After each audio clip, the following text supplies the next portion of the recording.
Gloire à Dieu. Gloire à Dieu. Amen.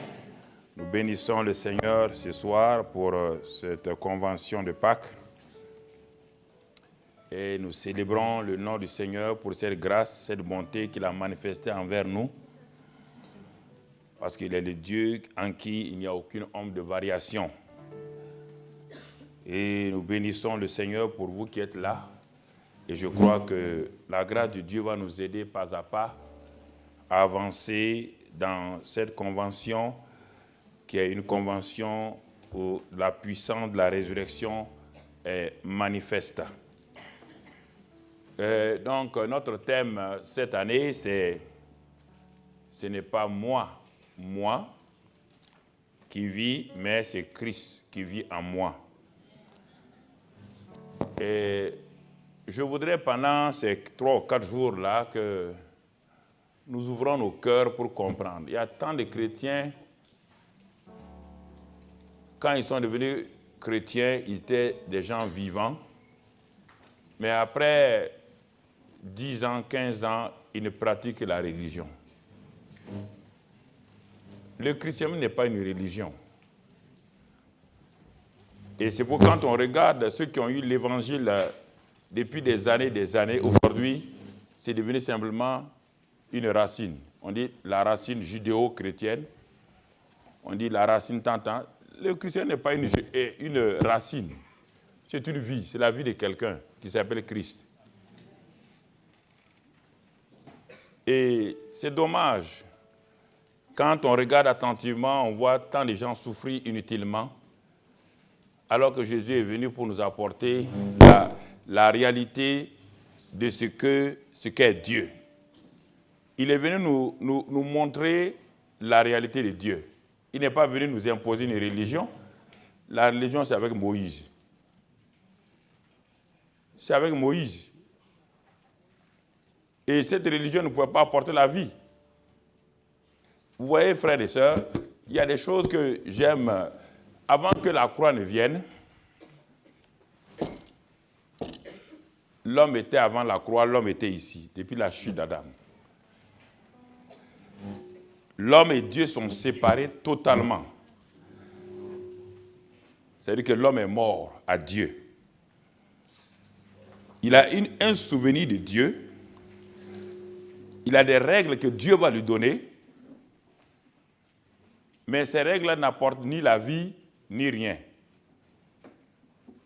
Et ces règles qu'on a appelées les commandements de la loi, c'est toujours tu feras, tu ne feras pas. Tu feras, tu ne feras pas. Et l'homme, comme il était déjà mort à Dieu, comment un cadavre peut-il obéir à un Dieu qui est vivant? La Bible nous dit clairement dans l'épître de Paul aux Galates que Dieu l'a fait exprès pour donner la loi, sachant que personne ne peut obéir à la loi. Que la loi était un pédagogue. C'est important que nous comprenions. La loi a été un pédagogue qui nous a amenés à Christ. Tous ceux qui sont situés de ce côté de la croix, donc d'Adam, jusqu'à ceux qui sont à Jean-Baptiste, le plus grand des prophètes, aucun n'avait la vie éternelle. Aucun n'avait le Saint-Esprit en lui. Aucun n'était un enfant de Dieu. Et vous voulez imiter ces gens aujourd'hui. Comment vous allez vous en sortir? Vous voulez imiter quelqu'un qui n'a pas la vie. Vous allez imiter Moïse comment? Moïse n'a pas la vie. David n'a pas la vie éternelle. Vous voulez les imiter comment? Vous me regardez là, je ne suis pas tombé de la lune. Non, je vais vous parler clairement parce qu'il y a des choses ce qui fait que les gens ont des problèmes, ils sont fatigués, ils deviennent des chrétiens hypocrites. Ils mangent, ils croient qu'ils boivent, quand ils viennent à l'église, ils mangent des chewing-gums, des bonbons, et puis ils sont assis, ils regardent les gens. Ils n'ont pas de victoire. La Bible nous dit dans Hébreu que l'alliance de Moïse était par un médiateur, par des anges. L'alliance venue par Jésus est supérieure. Les promesses sont élevées plus qu'eux. Nous avons un royaume. Nous avons le Saint-Esprit en nous. Nous devenons l'habitation de Dieu. Et la Bible dit clairement dans Hébreu que ceux qui nous ont précédés ont cherché à savoir, à comprendre uniquement, à comprendre qu'est-ce que l'Évangile n'ont pas pu comprendre. Ils ont cherché simplement à comprendre l'Évangile. Les David, les Moïse, ils cherchaient les Abraham. Ils l'ont vu de loin. Ils l'ont vu de loin. Mais ils n'ont jamais profité de ça. Et nous avons tout. Nous voulons retourner à Moïse. On dit l'onction d'Élysée. Élysée n'avait qu'une onction. Élie n'avait qu'une onction. Nous avons l'auteur de l'onction en nous. Amen.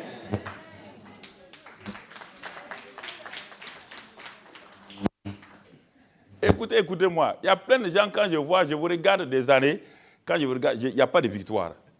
Depuis 10 ans, je viens, c'est les mêmes choses quand je les vois. Il n'y a pas de victoire. Non, c'est ça. Regarde-moi par rapport à toi. Regarde-moi.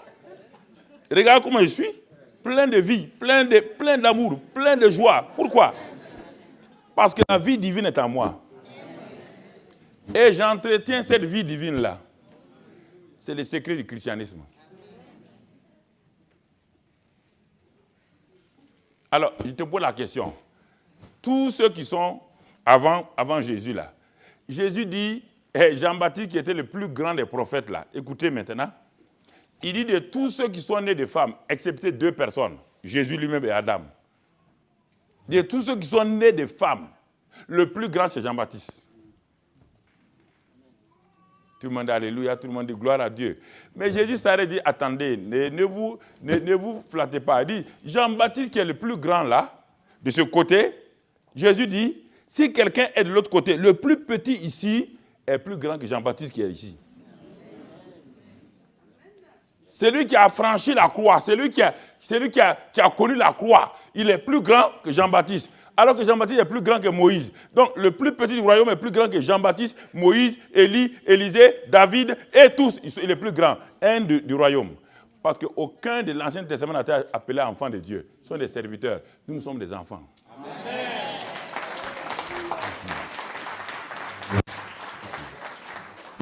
C'est dommage. C'est dommage que nous ne comprenions pas ces vérités. Peut-être qu'il faut éteindre ça. C'est ça qui fait le bruit.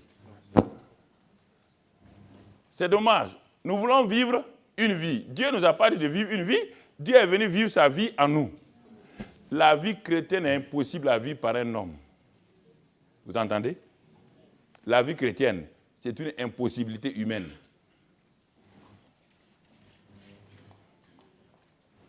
La vie chrétienne est une impossibilité humaine.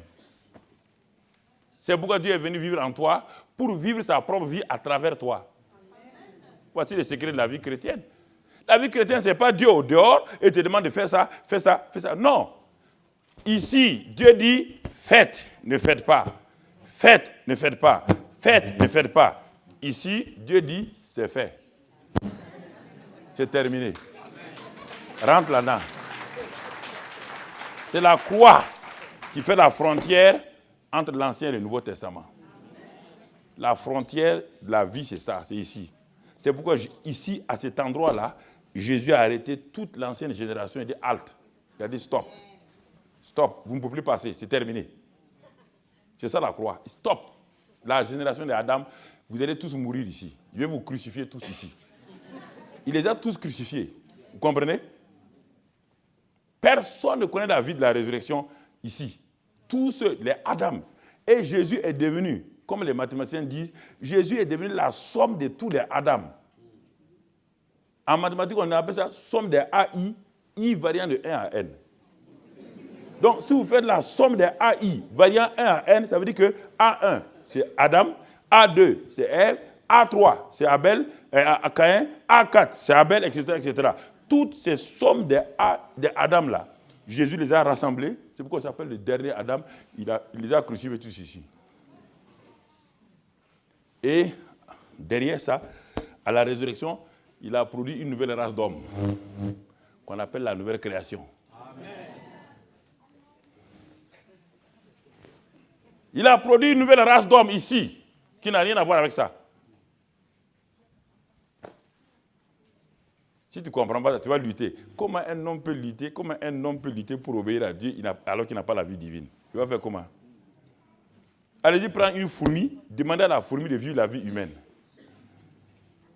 Demandez à une fourmi, même qui a été élevée dans votre maison, de vivre votre vie. Est-ce qu'elle peut? Elle peut? Mais si vous pouvez entrer dans la fourmi, là, elle va faire quoi? Elle va vivre quoi? La vie d'un homme? Il a fallu que Dieu rentre dans un homme pour que l'homme vive la vie éternelle. La vie éternelle n'est pas au dehors, et puis l'homme est ici. L'homme est déjà fini, l'homme est mort spirituellement. Il faut que l'homme vienne à vie et que le Saint-Esprit amène la vie éternelle en lui, et l'homme et Dieu maintenant marchent ensemble. Voilà la vie chrétienne. C'est pour beaucoup de gens qui sont fatigués, sont épuisés. Quand vous les regardez, vous savez même qu'il n'a pas la vie. Vous n'avez pas besoin d'être prophète. Vous savez que cet homme-là n'a pas la victoire. Quand vous le voyez seulement, non, vous savez qu'il est mort. Non, je vais vous parler sérieusement. Je ne suis pas venu vous enseigner, je suis venu vous parler cœur à cœur. Il y a trop de souffrance dans la francophonie, par manque d'enseignement. Dieu dit, mon peuple périt par manque de connaissances. Il y a plusieurs sortes de connaissances. Il y a la connaissance gnosis, qui est intellectuelle et tout. Il y a la connaissance ginosko, qui est le premier niveau. Il y a la connaissance, donc, épiginosko. Il y a plusieurs sortes de connaissances. Quand la Bible parle de connaissances, en français, il y a un seul mot. Mais dans le grec, ce n'est pas un seul mot. Les mots sont différents. Les mots sont différents. Mais quand on lit dans la Bible, on dit connaissance. Le même mot connaissance. Non. Il y a les connaissances de plusieurs dimensions. C'est comme le mot amour. Quand on lit dans la Bible, en français, lui second, amour, j'aime. Non, si c'est comme cela, écoutez-moi, je vais simplement conjuguer le verbe aimer. Vous allez comprendre ce que c'est. Je vais conjuguer le verbe aimer. J'aime une orange. J'aime cette orange-là. J'aime cette chaussure-là. J'aime cette fille-là et j'aime Dieu. Donc, j'aime Dieu comme j'aime une orange, comme j'aime une chaussure et comme j'aime une fille. Est-ce qu'en ce moment-là, il y a une différence? Il y a une différence? Bah, le jour que l'orange ne me plaît pas, je fais quoi? Je jette l'orange. Oui ou non? Alors, dans la Bible, quand Jésus parlait d'amour, il ne parlait pas comme ça. Il utilisait, chaque mot avait un sens. Quand il voulait parler de l'amour, quand aimer Dieu, il n'utilisait pas le mot qu'on aime. Il dit on agapao Dieu. Quand il s'agit d'un homme, on dit on philéo Dieu. Et philéo l'homme. Vous comprenez? Quand il s'agit d'une relation entre un homme et une femme, intimité, on éros. Dans la Bible, il n'y a pas un seul mot. Chaque mot est lié à une personne. Chaque mot. C'est pourquoi il a dit à Pierre, quand Pierre l'a trahi, il dit à Pierre, en français on dit 3 fois même tu. Personne ne va comprendre ça. C'est pourquoi les gens ne comprennent pas pourquoi Jésus a répété 3 fois. Jésus n'a pas répété 3 fois. Jésus a utilisé des mots différents. Pierre étant tombé, Pierre étant découragé, Jésus lui pose une simple question. Il dit, et Simon, il dit m'aimes-tu en français? Simon dit, lui, il ne sait pas. Pourquoi Simon dit cela? Parce que Jésus a utilisé un mot qui est fort. Jésus dit à Simon, est-ce que tu me agapao? C'est normal que Simon soit troublé. Il n'a même pas pu aimer cet homme-là comme son ami. Et Jésus montre le verbe maintenant. Il parle de philéo, il le montre agapao. Est-ce que tu m'aimes de l'amour de Dieu? Pierre est troublé. Il dit, non, tu le sais, moi je ne sais pas. Jésus répète la deuxième fois, est-ce que tu m'aimes agapao encore? Pierre dit, Seigneur, je ne sais pas. Bon, Jésus, pour ne pas le troubler, il descend. Il parle de agapao. Il dit, est-ce que, bon, tu n'arrives pas à me agapao? Est-ce que tu me philéo simplement? Est-ce que tu m'aimes comme un simple ami? Même là, Pierre a dit qu'il ne lui connaît pas. Mais en français, on dit, m'aimes-tu? C'est le vrai problème que nous avons.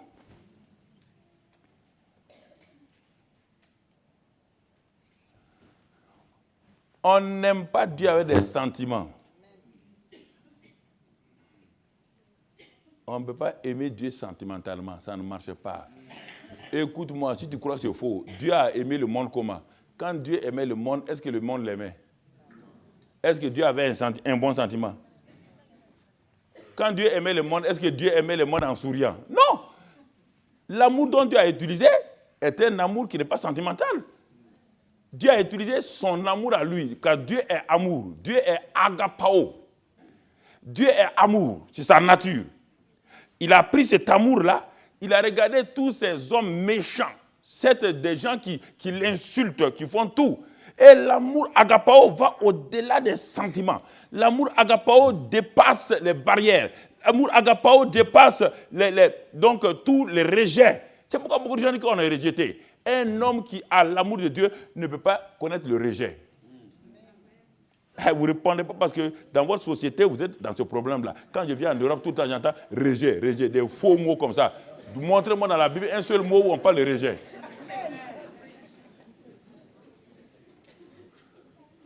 Montre-moi dans la Bible où on parle de rejet. Je suis rejeté.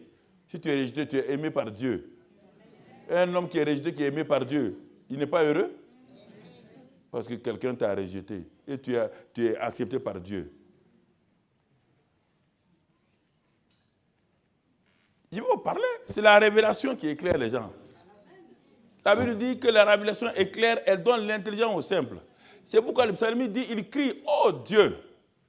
Il dit, ouvre mes yeux afin que je contemple les merveilles. Il y a des merveilles dans la parole de Dieu, frères et sœurs. La parole de Dieu, ce n'est pas une lecture.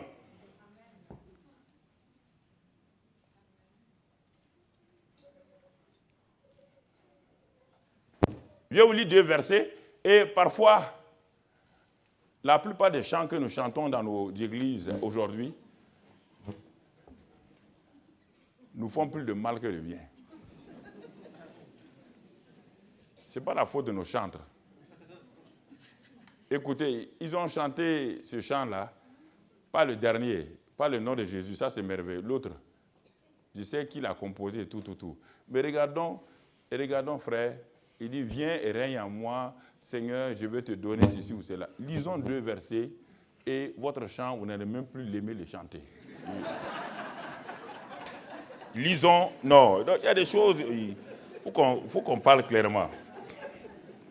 Allons dans 1 Pierre. Allons dans 1 Pierre. Dans 1 Pierre.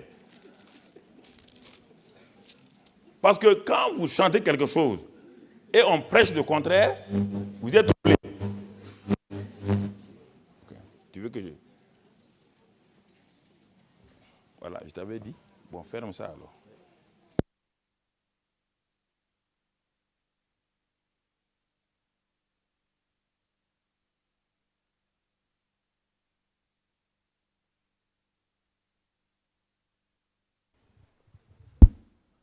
Merci. Ouvrons 1 Pierre 1, verset 18. Verset 18. Il dit que, Pierre dit, sachant que ce n'est pas par des choses périssables, par de l'argent ou de l'or, que vous avez été rachetés. Mais vous avez été rachetés, ce n'est pas par l'or et l'argent. Mais, verset 19, le verset 19 dit quoi? Par le sang précieux de...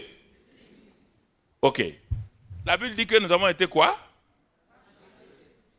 Chacun doit amener sa Bible. Demain, chacun amène sa Bible. Je veux voir, personne ne s'assoit devant moi sans Bible. Interdit formellement. Voilà. Jeunes gens, vous comprenez? Votre tête est trop petite pour comprendre ce que je dis. Votre tête est une forme de 0.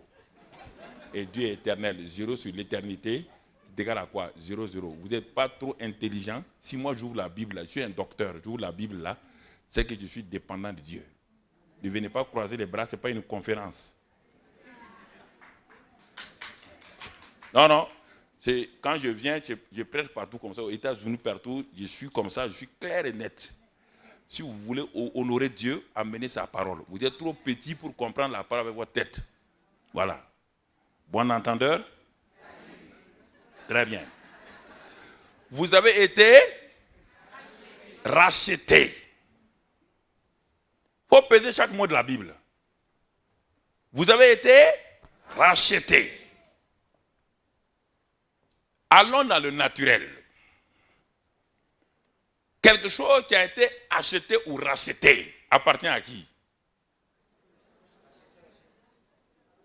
Appartient à l'acheteur, oui ou non? Ok. Allons doucement. De là, on quitte 1 Pierre 1, on retourne dans 1 Corinthiens 6. Si vous ne comprenez pas les termes de la Bible, vous allez vous faire avoir, vous allez dire des choses, faire des prières, faire des chants que Dieu n'écoute pas. 1 Corinthiens 6.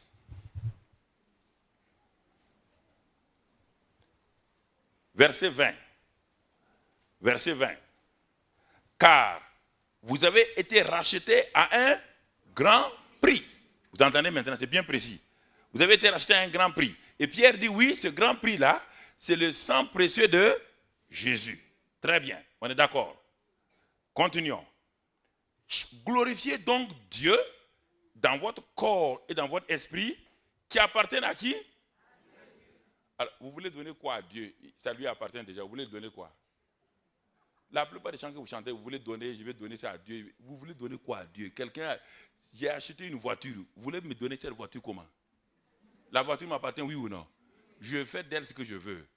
C'est pourquoi ça ne marche pas. Vous chantez des chants anti-bibliques.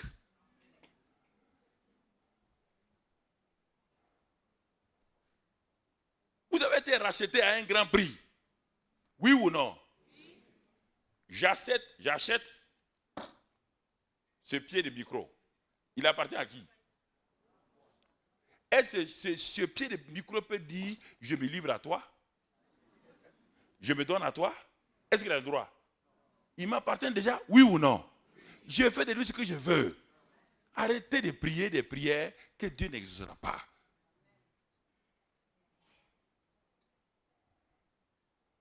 Vous laissez la Bible et vous courez derrière les livres des grands hommes de Dieu. Moi, je cours derrière le grand Dieu, pas l'homme de Dieu. Comprenez? Il y a une différence. Les grands hommes de Dieu et le Dieu des hommes, c'est différent.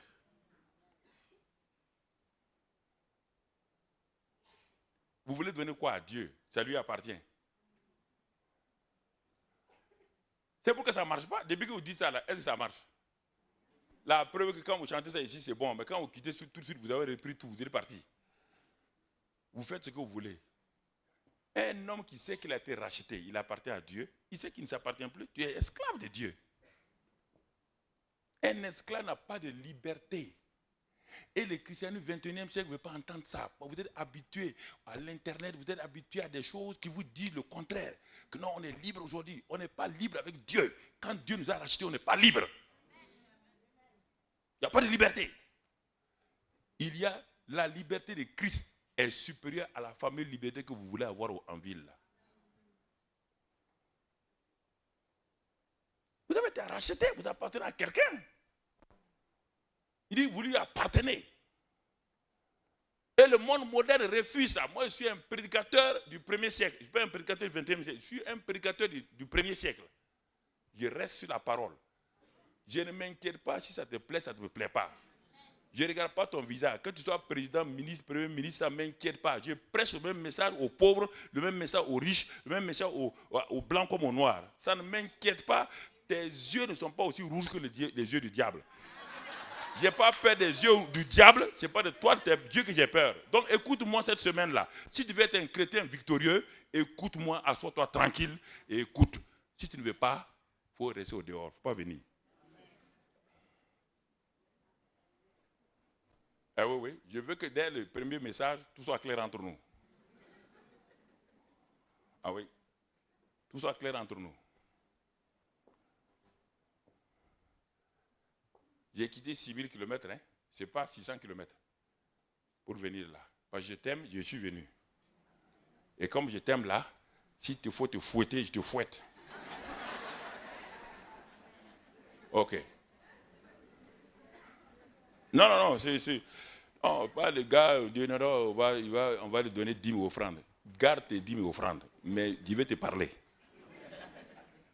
Je vais te parler. Tchoko, tchoko. Non, écoutez, beaucoup de gens, des chrétiens sont en train d'aller en enfer et on leur dit qu'ils sont en train... Mais un homme qui n'obéit pas à ce que Dieu dit, il va aller où? Parce qu'il vient à l'église? Mais à l'église, là, qui est le plus fidèle dans l'église? Les bancs sont plus fidèles que les hommes? Quand on va quitter les bancs, on reste ici, non?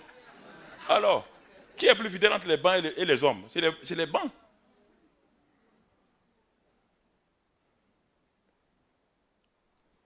Parce que ça dépend de quelle manière tu t'es converti. Qui as-tu rencontré à ta conversion? Un homme de Dieu, un puissant homme de Dieu? Ou bien as-tu rencontré Jésus qui donne la vie? Ça dépend de qui tu as rencontré. Qui tu as rencontré sur la route de ta conversion? Un homme qui t'a délivré de 20 000 démons, mais il ne t'a pas donné la vie. Délivrer quelqu'un des démons n'apporte pas la vie. Un homme qui t'a guéri du cancer, c'est formidable. Mais as-tu la vie? As-tu rencontré celui qui a dit, je suis le chemin, la vérité et la vie, et nul ne peut aller au Père que par moi? Il dit, mais si vous croyez en moi, je vous donne la vie abondante, la vie qui vient de Dieu, la vie éternelle, la vie donc qui est au-dessus de la vie naturelle. Voilà l'évangile. Pas autre chose, pas moins, pas plus. Voilà l'évangile. Pas plus, pas moins. C'est pourquoi il nous faut la révélation. Et c'est la révélation qui est importante, frères et sœurs. Tant qu'il n'y a pas de révélation, nous marchons, nous allons à gauche, à droite. Et la chose la plus importante que nous allons dire cette semaine-là, c'est, Paul dit, ce n'est plus moi qui vis. Avant la croix, c'était nous qui faisions toutes choses, c'est nous qui vivons. Avant ici, donc dans l'Ancien Testament, c'est nous qui vivons, nous devons faire. Quand nous passons par ici, quand nous passons par là, notre vieil homme reste ici. Et maintenant, quand nous sortons là, Dieu dit, ce n'est plus toi, c'est moi maintenant. Alors, comme je t'ai racheté, tu m'appartiens, et que c'est moi qui vis en toi, bon, on va commencer à cheminer. Pas besoin de prier. Tu es déjà un bien de Dieu. Pas besoin de prier, je vais me donner à Dieu, on t'a déjà racheté. Tu vas prier pour que tu appartiennes à Dieu comment? Tu appartiens à Dieu. Tu appartiens à Dieu. J'ai acheté cette montre-là. Elle m'appartient. Personne ne peut me la retirer. Et la montre n'a pas le droit de me dire, oui, demain matin, je vais me consacrer à toi, je vais t'appartenir. Je dis à la montre, que tu dis ça, ta prière, je ne l'exauce pas, car tu m'appartiens déjà. Je ne t'exauce pas. Tu appartiens à Dieu, il t'a racheté. Alors, comme tu appartiens à Dieu, la seule chose maintenant, c'est de t'asseoir et savoir ce qu'il veut de toi. Là, je suis d'accord, ça commence. Savoir maintenant ce qu'il veut de toi. Pourquoi il t'a racheté? Quel est le but? Pourquoi j'ai acheté cette montre-là? Il y a un but. J'ai acheté cette montre-là pour mettre à mon nez? Ou bien, c'était un collier? Je l'ai mis à mon cou? Non, la montre, je l'ai achetée, il y a un but. Et la montre est assignée à ce but, uniquement à ce but. Tu es racheté pour un but et tu dois le savoir pour quel but.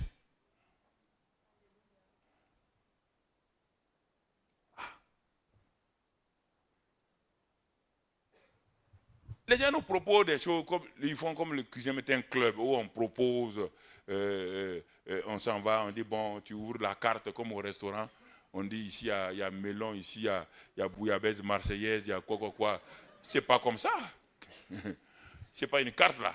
On n'ouvre pas et puis on dit bon moi, Seigneur moi, moi je suis venu, tu vois, j'ai eu pitié de toi, je suis venu. C'est toi, c'est lui qui a eu pitié de toi, c'est pas toi qui as pitié du Seigneur. De toute manière, si tu refuses le Seigneur, tu vas en enfer. Ça va prendre ou à laisser. Ah, ça va prendre ou à? Il n'y a pas autre chose. C'est pourquoi il y a pas, tu peux pas. Si tu te fâches, voilà l'enfer devant toi. Au moins tu sors là, tu es fâché, tu insultes là, tu es en train d'aller vers le feu, mon ami. Tu as intérêt à faire demi-tour. Hein? Le feu est devant toi. Ne vous flattez pas, ne croyez pas que vous pouvez vivre comme vous voulez et puis aller au paradis maintenant, les derniers jours de votre vie. Et vous allez dire à Dieu, bon maintenant Seigneur, tu vois, pardonne-moi. Il dit pardonner. Tu as vécu ta vie, c'est fini. Mais ça, vous n'entendez pas ça beaucoup en Europe. Hein? Et ça, bénis-moi. Tu es déjà béni? Éphésiens 1:3 dit quoi? Que nous sommes bénis de toutes les bénédictions dans les lieux spirituels, dans les lieux célestes en Christ. Nous sommes déjà bénis. Nous sommes une bande de bénis. Bébés. Nous sommes bénis. Bande de bénis. Je suis béni. Je n'ai pas béni. Dieu n'a qu'à me bénir. Pourquoi? Je suis déjà béni en Christ.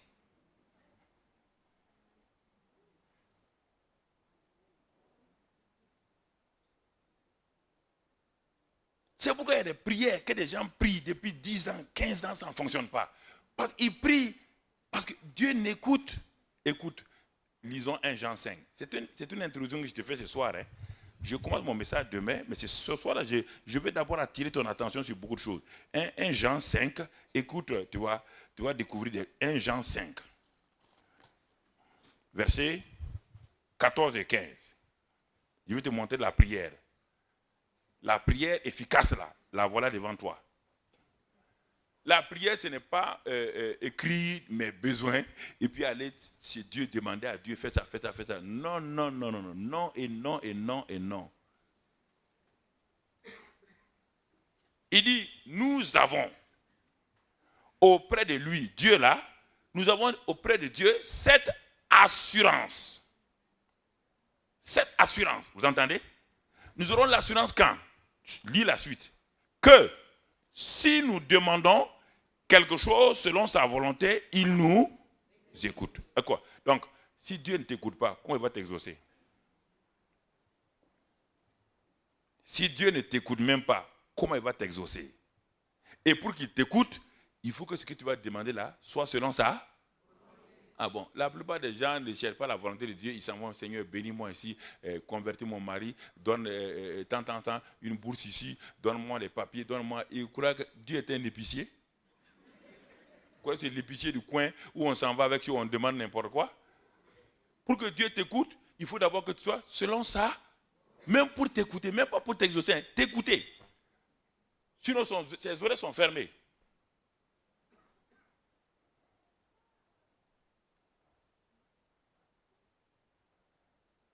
Il y a des choses où on doit se réveiller. Si on ne se réveille pas, on se flatte, on s'en va, on dit bon, non, ça va, non, je suis allé au culte.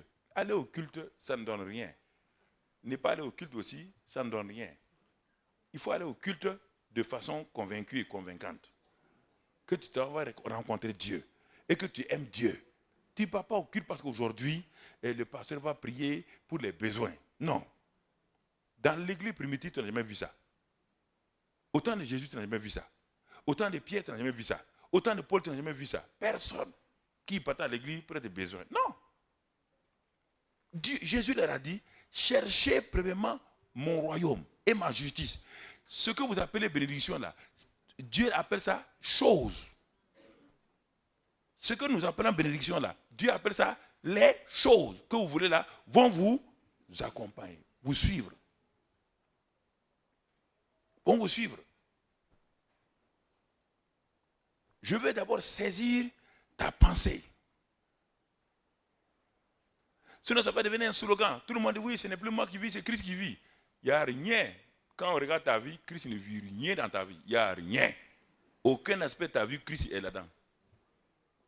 Aucune décision tu la prends en disant Christ. Maintenant, on y va. Laquelle? Toi, tu as un catalogue et tu peux dire à monsieur Dieu d'apposer sa signature dessus. Je veux me marier à telle personne. Et tu demandes la volonté de Dieu. Seigneur, donne-moi ce mari-là. Donne-moi cette femme-là. Je vais aller dans telle université. Seigneur, ouvre la porte pour cette université. Qui t'a dit que la prière est comme ça? Qui t'a dit ça? Imposer tes points de vue à Dieu?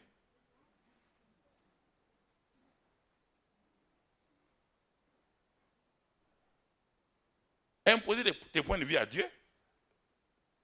Et si Dieu tarde un peu seulement, tu es fâché, tu ne lis plus la Bible. Tu boycottes les réunions d'église. Et tu commences à dire, le pasteur n'a même pas de puissance. C'est toi qui n'es pas obéissant, ouais. Le pasteur a la puissance. La puissance n'a pas quitté le pasteur. Le pasteur est toujours puissant. Toujours puissant. C'est toi qui désobéis.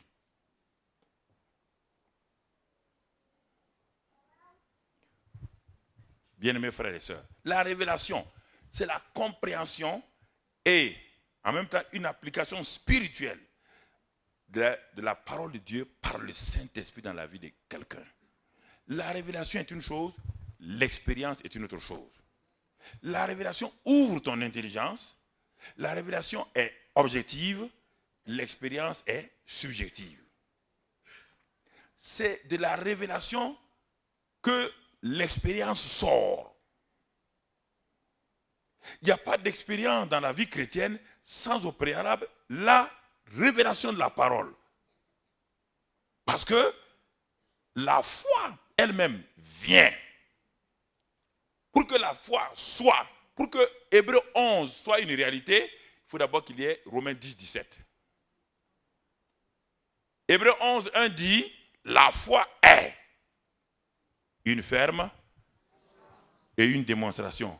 Mais avant que tu puisses dire ma foi est, la foi d'abord doit venir. Elle doit venir d'où? De la parole. C'est la foi qui vient de la parole qui est maintenant une ferme assurance. Mais la foi qui vient de tes désirs, il n'y a pas de ferme assurance.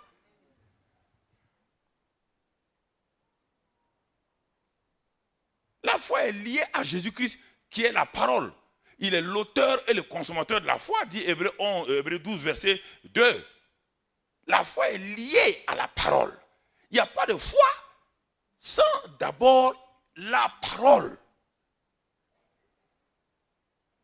Et cette parole dont on parle, ce n'est pas la parole générale, ce n'est pas la parole logos, c'est la parole réma, une parole personnelle. C'est pourquoi dans Romains 10, 17, là, on n'a pas dit que la foi vient de ce qu'on entend vient du logos. On dit que ça vient du réma, une parole personnelle, une parole qui était... Écoutez-moi, quand Jésus a dit à Pierre, qui était dans la barque, Pierre qui voulait aller sur l'eau, Jésus n'a pas dit venez, il a dit viens. Quand il a dit viens, c'est Pierre, il s'est adressé à Pierre. Et c'est Pierre qui est sorti de la barque. Et quand Jésus était devant le tombeau de Lazare, il n'a pas dit mort, sortez. S'il avait dit ça, il y aurait cafouillage. Il a dit Lazare, sors. C'est une parole personnelle, une parole de révélation qui devient une expérience à votre niveau. C'est ça. C'est ça, frère. Une parole qui devient alors une expérience. Et en ce moment-là, il y a une ferme assurance et il y a une démonstration. Ça devient facile. Il ne peut pas avoir de ferme assurance sur des sentiments. Oh, je pense que... Non, ça ne marchera pas. Je crois que... Tu te crois quoi? Quel est le fondement de ta croyance? Mais oui, mais vous savez, j'ai une ferme, j'ai des sentiments. Non, mon ami. Ça ne marchera pas. Plein de chrétiens disent, oui, mais pourtant j'étais sûr. Tu étais sûr de quoi? La seule assurance, c'est la parole. Mais j'étais convaincu. Convaincu de quoi? C'est le problème, tu es convaincu de quoi? La preuve est que tu es parti, tu n'as pas vu les résultats. Donc ta conviction était fausse. Quand je vous dis d'amener la Bible là, c'est pas je vais ouvrir la Bible pour que tu vois ce qui est dans la Bible. Toi, tu ne lis pas la Bible et toi, tu veux avancer. Comment tu vas avancer?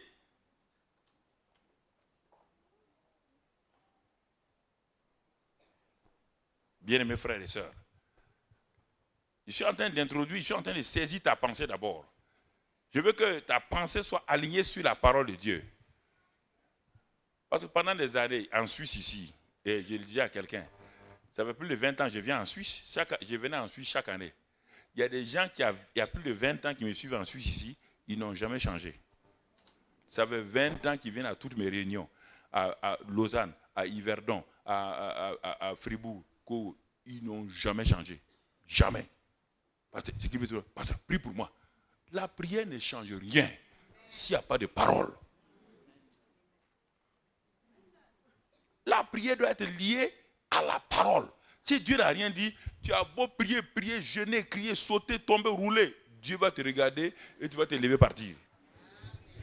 Les gens les mentent que non, il y a un grand intercesseur ici, deviendra tes problèmes. C'est des menteurs. Où est-ce que Jésus même a dit, venez avec vos problèmes, on va résoudre? Qui? Paul a dit ça où? Pierre a dit ça où? C'est une femme qui vient, elle a un cancer, simplement. On dit, madame, j'ai vu qu'il y a une révélation, ton cancer des genoux là. il y a un problème entre toi et ta soeur, tu ne pardonnes pas. Elle dit non, mais pas pasteur, on ne priera pas. Tu ne seras pas guéri. Le pasteur ne guérit personne. C'est Dieu qui guérit. Et le Dieu qui guérit dit, pardonnez et vous serez. Si vous ne pardonnez pas, vous ne serez pas. Alors, si le grand Dieu qui est mon patron ne te pardonne pas, comment moi, un petit homme, va te guérir? Par quel moyen? Va te flatter. Quelqu'un va te dire, oui, donne 50 000, moi, je ne vais pas te flatter. Ton genou, va avec ton genou. Hein. Et n'oublie pas que le cancer est là, bientôt on va couper ton genou. Elle est partie, elle ne dort pas. Elle revient le lendemain. Elle a pardonné. Quand elle a pardonné, la prière a été faite, guérie. Voilà ce que les gens ne veulent pas. Les gens veulent avoir leur vie, faire ce qu'ils veulent, et puis que Dieu n'a qu'à bénir. Dieu ne fera jamais ça. C'est du mensonge que les gens vous ont dit à gauche, à droite, parce que les gens veulent votre argent. Viens chez nous seulement, tu auras quoi? Tu es un magicien? Tu auras quoi? Viens chez nous, tu auras quoi? Toi, tu es qui? Tu es Dieu? C'est des mensonges comme ça. Viens chez nous. Chez toi qui? Un simple mortel pécheur chronique. Sauvé par grâce. Tu vas dire quoi aux gens? Viens chez nous, viens chez nous. Non, mais c'est ça le problème. Viens chez nous. Chez toi où? C'est ça. Il y a des images qu'il faut enlever. Parce que le christianisme moderne, là, ça trompe trop de gens. Et c'est pourquoi il y a des dépressifs. Comment un chrétien peut faire la dépression? Moi, jusqu'aujourd'hui, j'ai cherché à comprendre.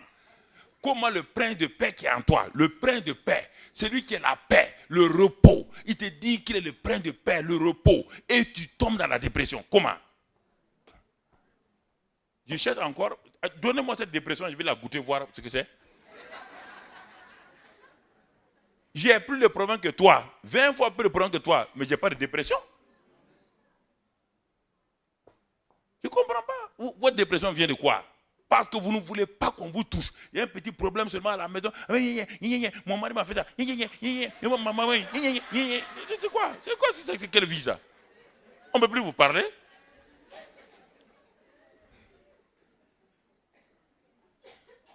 On ne peut plus vous parler. Vous n'obéissez plus à la Bible.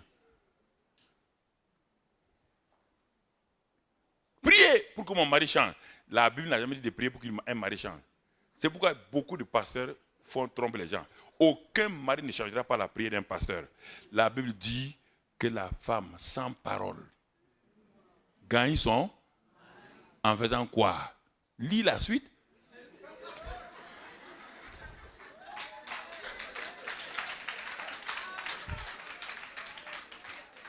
La femme gagne son mari sans, en lui montrant simplement l'amour, en lui montrant simplement les choses. C'est fini. C'est ça. Une dame, pendant 10 ans, elle allait à l'église avec ses 2 enfants. Tous les gens de l'église disent, oh, la pauvre femme, elle souffre. Ce mari bandit, voyou et alcoolique. Ils ont prié, jeûné pour le mari. Plus jeune il prie, plus il devient pire. Non, mais Dieu fait ça exprès. Il devient pire. Ah, les gens étaient découragés. Et on lui a fait faire toutes sortes de jeûnes. Quand les pasteurs ne peuvent pas, il va inventer des jeûnes. D'abord, on commence par des vrais jeûnes. Jeûne d'Esther, après jeûne de Moïse, après on dit jeûne de Mardoché, jeûne de Zachée. Ils inventent toutes sortes de jeûnes maintenant, ils mettent sur les femmes là. Et puis la femme, elle ne vérifie même pas. Il n'y a pas de jeûne de Zachée. Comment le jeûne des âges se fait? Non, va seulement, va, ma soeur, va. Parce que le pasteur dit, tu crois moi, va faire le jeûne des âges.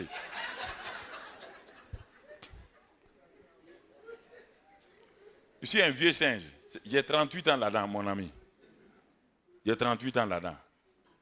Et j'ai vu toutes sortes de manipulations des gens. Ils manipulent les gens. Elle a fait tout. Jusqu'au jour où j'ai simplement un simple message. 1 Pierre 3, Timothée. Simplement. Elle dit, ah bon? On gagne son mari sans parole. Oui. Sans parole, oui. En faisant quoi? Regarde ce que la Bible dit. Regarde ce que la Bible dit. Ah. Mais on m'a dit de gérer. Il dit, ok, tu as eu ton mari? Non. Fais simplement ce que la Bible dit. Obéis à Dieu. Elle est partie le lendemain. Qu'est-ce qu'elle a fait? Le mari est parti au travail. Elle part balayer l'église et ne balaye pas sa maison. Et quel est le mari qui va accepter ça? Toi, tu ne peux pas balayer l'église. Tu ne balayes pas ta maison. Tu peux faire toutes les choses de l'église et tu ne fais pas le lit où toi et ton mari vous dormez. Quel est le mari qui va accepter? Quel est ce Jésus qui est venu déformer les familles? C'est ça.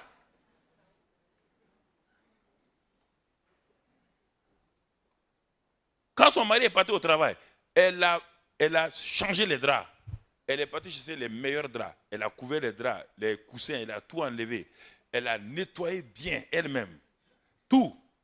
Et puis quand elle a fini, elle a regardé son mari. Quand ils se sont mariés au début, là, son mari aimait ses petits plats. Parce que c'est une femme qui cuisine bien. Mais comme c'est en Afrique, vous voyez là, elle a pris des bonnes qui font tout pour son mari. Son mari, bon, il mange que les... Il a fait maintenant le petit plat que son mari aimait. Elle a tout posé. Et puis elle a dit, Seigneur, merci de m'avoir ouvert les yeux. Elle a pris son téléphone. Elle téléphone à son mari.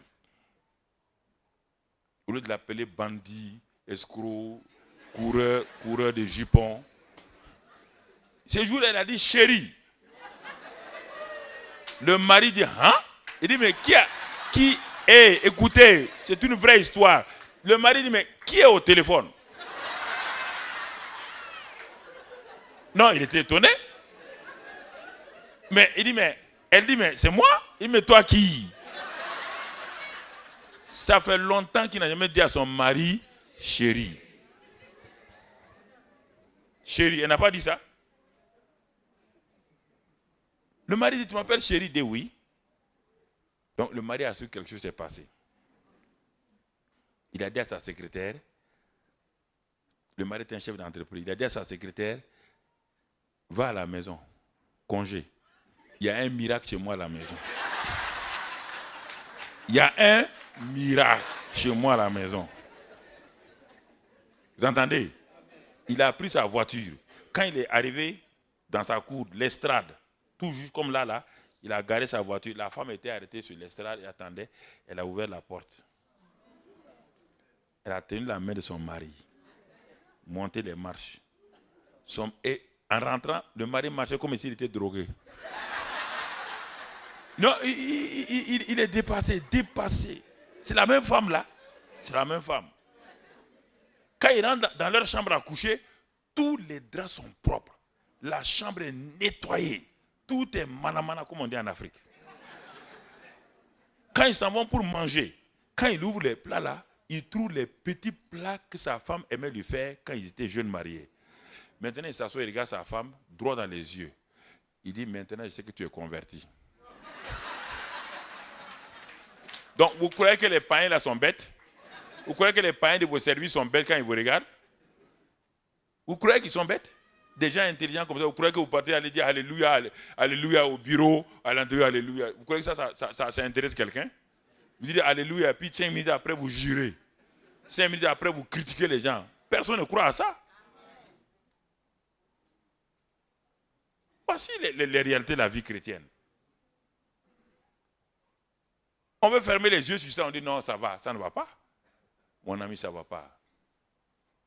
Ça ne va pas, tu n'as pas la victoire. Tu as un semblant de victoire. Ta vie secrète et ta vie publique sont comme le jour et la nuit. Comme le jour et la nuit. Comme le jour et la nuit.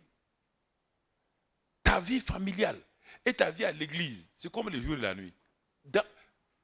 Écoutez, il y a une femme qui aimait témoigner tout le temps à l'église. Elle aimait témoigner. Oh, Dieu a fait ça. Dieu a fait ça. Son mari n'était pas converti. Dieu a fait ça. Dieu a fait ça. Un jour, les gens sont allés dire à son mari, dit, mais vous avez une femme excellente, hein? Mais Dieu travaille dans votre maison. Son mari dit, ah bon? Dieu travaille dans ma maison. Il dit, ah bon? Ça, c'est qui vous a dit ça? Il dit, mais votre femme, à chaque réunion, elle lève la main au temps de témoigner, elle témoigne. Dieu a fait ça, Dieu a fait ça, Dieu a fait ça, Dieu a fait ça. Il dit, ah bon, ok, et il s'est tué. Le dimanche prochain, comme ce n'est pas un chrétien, il s'est caché, aller s'asseoir au fond de l'église. Il s'est assis au dernier banc.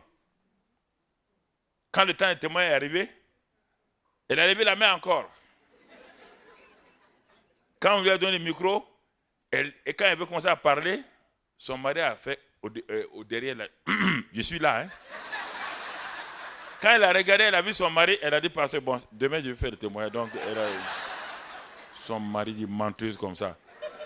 À la maison, tu es comme la fille de Satan, et tu viens dire à l'église que toi, tu es une bonne femme. Oui, frère. Si, écoutez-moi, je vous dis la vérité. Si ceux qu'on appelle païens là, qui sont au dehors là, dans nos entreprises, dans nos universités, dans nos familles, dans nos quartiers, si ces voisins-là nous suivaient pour venir à l'église nous regarder, est-ce qu'on sera heureux? Honnêtement. On sera fiers? Je vous pose la question à vous. Dites-moi la vérité. Vous allez dire que vous êtes dans la joie. Une infirmière faisait comme ça tout le temps. Elle va, quand elle est de garde, aider à ses copines infirmières. Non, moi Jésus est fort, Jésus est bon, Jésus. Il y a une qui s'est arrêtée un jour, il lui a dit, madame, voilà, on va vous dire la vérité maintenant. On vous a entendu trop avec votre Jésus. Nous, on n'a pas Jésus. On dort sans somnifère. Toi, tu as Jésus, tu oublies de prendre des somnifères pour dormir. Donc ton Jésus là, si c'est pour nous donner des somnifères, ce n'est pas la peine. Garde ton Jésus. Et elle s'est tuée depuis ce jour, elle ne peut plus témoigner. Il faut arrêter. Soyez des chrétiens d'abord. Arrêtez de vouloir tromper les gens. Les gens ne sont pas bêtes. Ils vous regardent. Ils sont intelligents, oui ou non? Alors, si vous savez que cet homme-là est intelligent, il vous regarde, ne dites pas que vous êtes heureux. Je suis heureux car Jésus m'a sauvé. Je suis heureux car Jésus... Mais dis, mais tu es heureux comme ça? Mais nous, dans les bars, quand on boit, on dit, boire un petit coup, ça use, on boit, puis c'est fini. Mais vous, les chrétiens, quand vous quittez l'église, on dirait que vous avez enterré Jésus encore.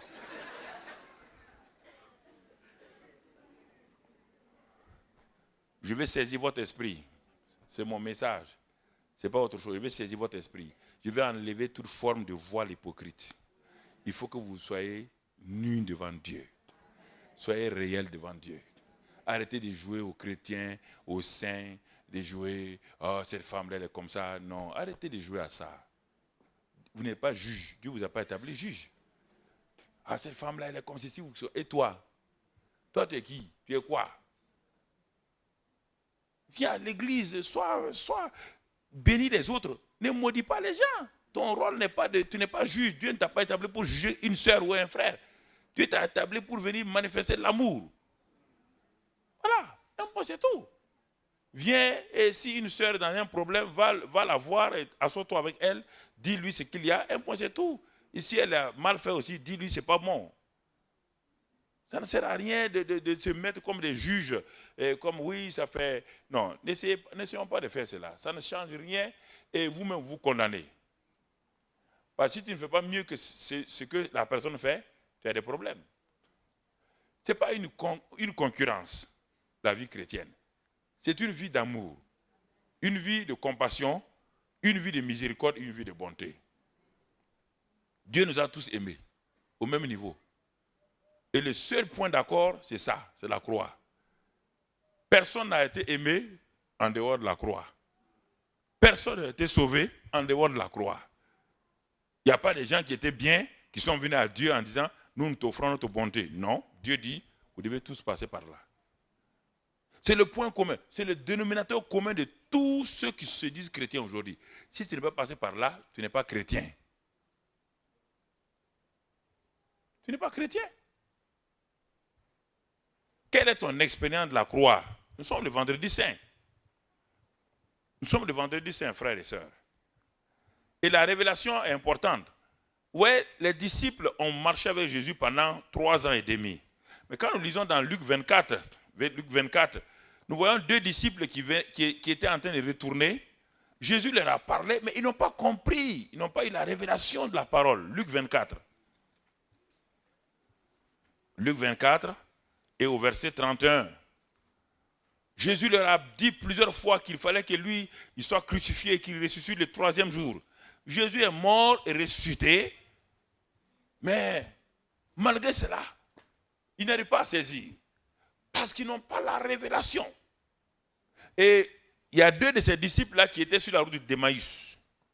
Et un jour, ils partaient, et la Bible dit au verset 14, ils s'entretenaient de tout ce qui s'était passé. Pendant qu'ils parlaient et discutaient, Jésus s'approcha et fit route avec eux. Mais leurs yeux étaient empêchés de le reconnaître. Vous voyez bien, ils avaient encore un voile sur leurs yeux. Le Seigneur avec qui ils ont marché 3 ans et demi était là au milieu d'eux. Ils le regardent, ils ne le reconnaissent pas. Pourquoi? Parce que ce n'était pas le Jésus avant la croix. Ce n'était plus le Jésus avant la croix. Le Jésus avant la croix, c'était la chair. Paul le dit, si nous avons connu Christ dans la chair, nous ne le connaissons plus comme cela. C'est Jésus ici, c'était le Jésus, donc, qui est devenu chair. Le Jésus qui est ici, là, il a quitté, c'est là mon frère. Et pour le connaître, il faut la révélation. Les disciples d'Emmaüs ont regardé Jésus, rien, ils ne l'ont pas reconnu. La Bible dit que leurs yeux spirituels, pas les yeux physiques, les yeux physiques voyaient un homme. Les oreilles physiques entendaient un homme. Mais leurs yeux spirituels étaient empêchés de le reconnaître. Ils le regardaient, ils l'écoutaient, mais ils ne discernaient pas qui était là. Et quand nous regardons, mon frère, nous regardons vers la fin, il est écrit ici, et quand je vais aller au verset qui suit. Ok. Le verset qui suit, il est écrit quand ils sont arrivés là où ils devaient arriver à Emmaüs. Verset 30, ils ont demandé à cet homme, à cet étranger de prier. Jésus prit le pain, verset 30, et après avoir rendu grâce, il le rompit et le leur donna. Alors leurs yeux s'ouvrirent et ils le reconnurent, mais il disparut devant eux. Et ils se dirent l'un à l'autre, notre cœur ne brûlait-il pas au-dedans de nous lorsqu'il nous parlait en chemin et nous expliquait les Écritures? Vous voyez bien? Maintenant, ils ont leurs yeux ouverts. Donc on peut être chrétien pendant des années sans que nos yeux spirituels ne s'ouvrent à la réalité de la croix. Sans comprendre qu'est-ce que la croix. Parce que nous ne sommes pas convertis au moyen de la croix. Nous nous sommes convertis parce que nous avons des problèmes. Nous sommes venus trouver un homme de Dieu qui nous a dit maintenant, récite après moi telle prière. Et on ne nous a pas présenté la croix. La plupart des convertis, c'est ça. Le pasteur a dit, bon, maintenant, répands-toi, dis avec moi, Jésus, tu es mort pour moi. Ils ont récité quelque chose sans comprendre la réalité de la croix. Et la croix est devenue un simple mot dans leur bouche. La croix, là, ils ne savent pas de quoi il s'agit. Et maintenant, ce qui s'est passé à la croix, ils n'ont jamais su ce qui s'est passé. Ils n'ont jamais compris quel est le rôle de la croix dans la vie chrétienne. Pour eux, il y a un pauvre Jésus qui est mort il y a 2000 ans. Jésus n'est pas mort pour lui, il n'en a pas besoin. Il n'a pas besoin de mourir. Il est mort pour toi et pour moi. Alors si je ne comprends pas pourquoi il est mort pour moi, et que sa mort signifie, comment je peux m'en sortir? Il n'avait jamais péché. Il n'était pas pécheur. Il vient du ciel. Il n'a pas besoin de mourir. Il n'a pas besoin de devenir... et on dit qu'il est mort pour moi. Il doit comprendre pourquoi il est mort pour moi. Et savoir, quand il est mort là, quels sont les bénéfices de sa mort pour moi. Qu'est-ce qu'en retour, sa mort me donne? Qu'est-ce que sa résurrection me donne? Mais il n'y a pas ça. Ta vie chrétienne, on t'a dit seulement de prier. Prie, tu as prié. Oui, je reçois Jésus, je reçois Jésus. J'ouvre mon cœur, je rouvre mon cœur. Je me répands, je me répands. Jésus, viens dans mon cœur, viens dans mon cœur. Alléluia, tu es devenu enfant de Dieu. Mais où est la révélation? Où est la révélation? Beaucoup de gens, écoute-moi, beaucoup de gens ont regardé la croix Quand Jésus est mort, il y avait comme le groupe, il y avait au moins 6 groupes qui regardaient la croix de Jésus. Aucun n'a compris ce qui s'est passé. Aucun. Le premier groupe, c'est le groupe des disciples. Ils ont regardé Jésus mourir à la croix, ils ont dit c'est l'échec. Notre chef, il a échoué. C'est la défaite. Rome l'a vaincu. C'est pourquoi ils ont tous fui. Ça, c'est un. Premier groupe. Le groupe qui aurait pu comprendre la croix, c'est le groupe des disciples. Deuxième groupe, c'est maman, Marie et les femmes. Comme c'est ça, sur son enfant, une maman elle reste fidèle. Mais elle n'est pas restée fidèle parce qu'elle a compris la croix. Elle est restée fidèle à cause de sa maternité. Ton fils a été crucifié, elle reste là sentimentalement, elle est restée là en train d'agoniser pour Jésus. Mais elle n'a jamais compris ce qui s'est passé à la croix. Jamais Marie n'a compris ce qui s'est passé. Troisième groupe, ce sont les 2 voleurs qui étaient là. Ils ont dit, mais ce monsieur-là, on dit que c'est lui le Messie. Mais pourquoi il meurt comme nous, comme un vulgaire bandit? Parce que la croix, c'était le moyen pour tuer les voleurs, les brigands de Rome. La croix de Jésus n'était pas différente des deux morceaux de bois. C'était les mêmes morceaux de bois, frère. Et la croix de Jésus n'était pas un bois spécial. Quand on parle de croix, on ne parle pas de ce morceau de bois-là, s'il vous plaît. Le volet de droite avait les mêmes morceaux de bois. Le volet de gauche avait les mêmes morceaux de bois. Comment pouvez-vous savoir que les 3 qui sont là, c'est lui-là le sauveur? Qui vous a dit ça? S'il n'y a pas de révélation. 3 personnes sont en train de mourir le même jour. Sur des croix. 3 croix. Et vous dites que celui du milieu est un sauveur. Qui vous a dit? Qui vous a dit? Oui, frère. Les 2 voleurs. Les soldats ont dit, mais écoute-nous, si c'est réellement, tu es le vainqueur, mais un vainqueur militaire, et tu termines ta vie sur une croix, donc tu es un vaincu. Il est dit que le roi avait écrit, et Pilate avait écrit 3, voici le roi, en latin, en grec et en hébreu. Mais les Hébreux sont venus. Ils ont regardé, ils ont vu Jésus, le roi. Ils ont dit non, un roi ne meurt pas comme ça. Un roi ne meurt pas vulgairement. C'est un scandale. Paul le dit. Et les Grecs sont venus, les savants. Les Grecs représentent les savants, les intellectuels. Ils ont dit non, mais ça c'est une folie. Quelle est la relation? Ils ont fait des mathématiques. Quelle est la corrélation en statistique? Quelle est la corrélation entre la mort de ce vulgaire bandit-là avec notre salut? On ne voit pas de corrélation. Et les Romains ont dit, c'était l'empire politique. Les politiciens ont dit, non, c'était un rebelle qu'on vient de tuer, il voulait renverser César. Personne n'avait compris la croix. Comment il peut être sauvé? Si tu n'as pas compris la croix, comment peux-tu être, que ton christianisme soit solide? Comment tu peux comprendre? C'est le problème. Beaucoup de gens ont dit, oui, j'ai accepté Jésus. Ils viennent lever la main. Ils n'ont jamais cru ce qui s'est passé ici. Ils n'ont jamais compris ce qui s'est passé. Tout le monde est en train de fêter. Regardez, j'ai regardé la télévision. Tout le monde est en train de fêter Pâques. Mais on fête actuellement pas quoi? On fête des œufs, des des œufs de pinta, des œufs de margouilla ou des choses comme ça là. Des vulgarités comme ça là. Je regarde, je ferme ma télévision. Ça c'est quoi ça? Tu insultes à Jésus? Des œufs? Qu'est-ce que le jour que Jésus est mort, quelle poule a pendu?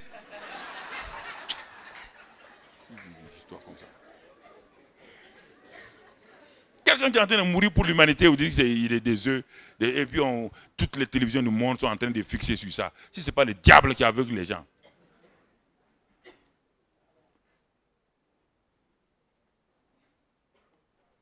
Ouais, où on est arrivé? Où le diable a séduit l'église. Personne n'a compris la croix. C'est pourquoi les gens jouent avec la croix. Ils n'ont pas compris. Regardons ce que celui qui a compris la croix, il n'a jamais assisté à la croix, il s'appelle Saul de Tarse. Il n'était même pas là-bas, il ne connaît pas Jésus. C'est pourquoi on dit révélation. Il n'a jamais salué Jésus, jamais un jour. Saul de Tarse là, il ne le connaît même pas. Il a entendu parler de lui. C'est lui qui va nous révéler qu'est-ce que la croix. Qu'est-ce qui s'est passé le jour où il a été crucifié alors que lui n'était pas là. C'est pourquoi tout vient par révélation. Ce Saul de Tarse n'étant même pas là, il a commencé à persécuter les chrétiens. jusqu'à ce que Jésus l'arrête sur la route de Damas. Et quand il s'en va en Arabie, et il part 3 ans là-bas dans les études de l'Ancien Testament, et par le Saint-Esprit, Paul a la révélation. Il dit, c'est pas possible. Ce qui s'est passé, il revient tranquillement et il commence à enseigner, donner son enseignement. Mais Pierre dit que notre frère Paul enseigne des choses que nous ne comprenons même pas. Pierre était là, il a vu la croix, il n'a pas compris. Jean était là, il n'a pas compris. C'est l'ennemi numéro 1 de Jésus là, qui vient nous révéler qu'est-ce que la croix. Premier élément de la croix, lisons ce que Paul dit, Romains 6. Romains 6, verset 6. Paul dit, dans ce passage-là, Romains 6, 6, il dit, sachant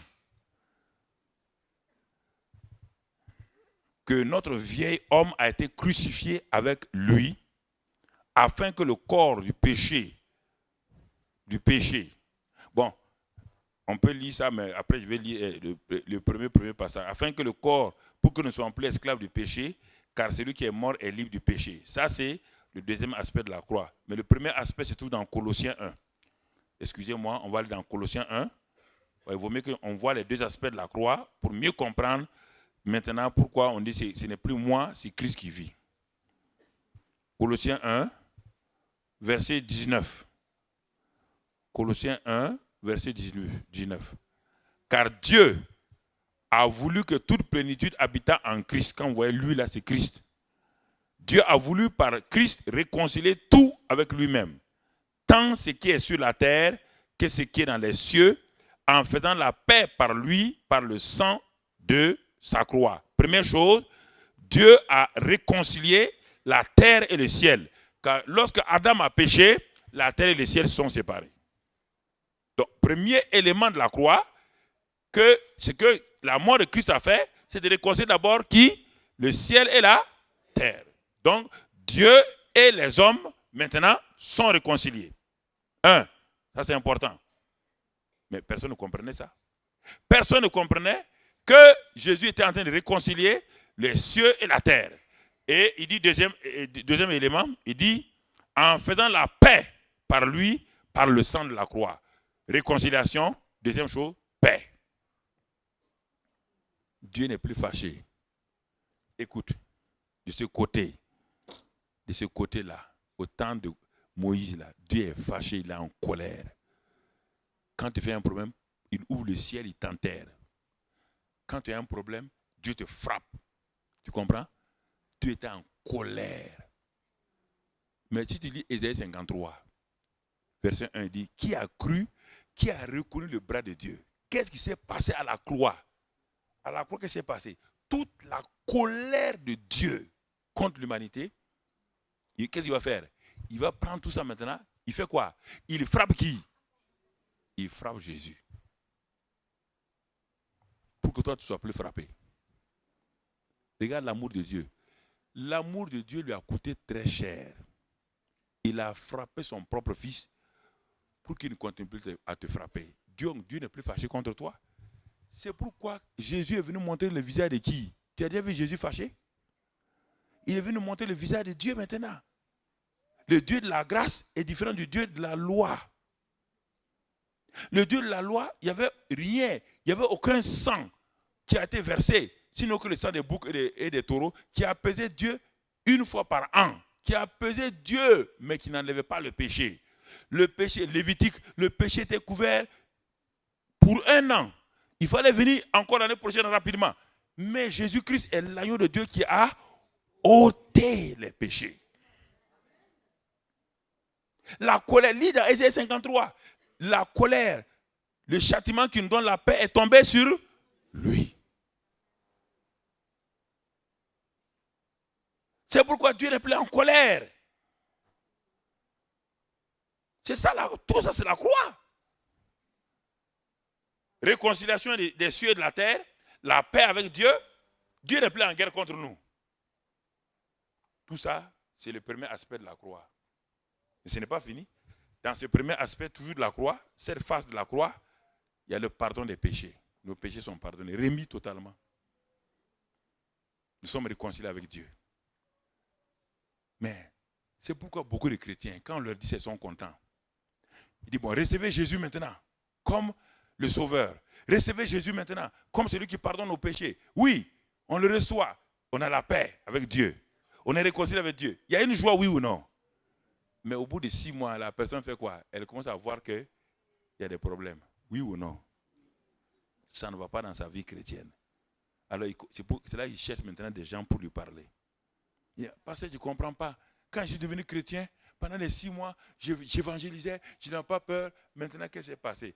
Parce que tu n'as expérimenté que le premier aspect de la croix. Tu n'as jamais expérimenté le deuxième aspect. La croix a 2 faces. La face A, qui est là, pardon des péchés, réconciliation, paix. Mais tu n'as jamais expérimenté ce qui est là. Ce qui est là, lisons maintenant dans Romains 6. Ce qu'on vient de lire, Romains 6, tu vas comprendre. C'est pourquoi la croix est une puissance. Romains 6. Et lisons le verset 6 là. Comme tout à l'heure, on a verset 6. Deuxième aspect de la croix. Excusez-moi, il est écrit là. Sachant que notre vieil homme a été crucifié avec lui. Ça, c'est le deuxième aspect. Il a pris nos péchés, tout le monde est content. Il nous a donné la paix, tout le monde est content. Le ciel et la terre sont réconciliés, tout le monde est content. Mais, pourquoi tu n'as pas la victoire? Parce que ton vieil homme, tu n'as pas compris que ton vieil homme, le problème a été résolu. Le vieil homme qui produit le péché là, lui n'est pas mort. Malgré le pardon de tes péchés là, lui il continue à faire quoi? À produire les péchés. C'est pourquoi à un moment donné, tu penses que tu as des démons. Ce n'est pas des démons, c'est les œuvres de la chair. Et qu'est-ce que Dieu a fait avec ce vieil homme-là? C'est ça qu'on te dit ici. C'est le deuxième aspect de la croix. Non seulement il a pris nos péchés au pluriel, il a réconcilié tout, mais il y a l'arbre du péché qu'on appelle le vieil homme. On dit, sachant que votre vieil homme a été crucifié, afin que le corps du péché soit anéanti et que vous ne soyez plus esclave du péché, car celui qui est mort est libre du péché. Alors, si tu penses de ne pas comprendre, je vais te montrer ça naturellement. Un homme qui aime commettre adultère, s'il est mort, tu peux amener la plus belle femme et puis commettre adultère encore? Hein? Ça, c'est sur le plan naturel. Un homme qui détruit sa famille par l'alcoolisme, il prend son salaire, il s'en va boire dans les bars. Chaque fois, on le prend, on le jette devant sa porte. Il fait honte à sa famille.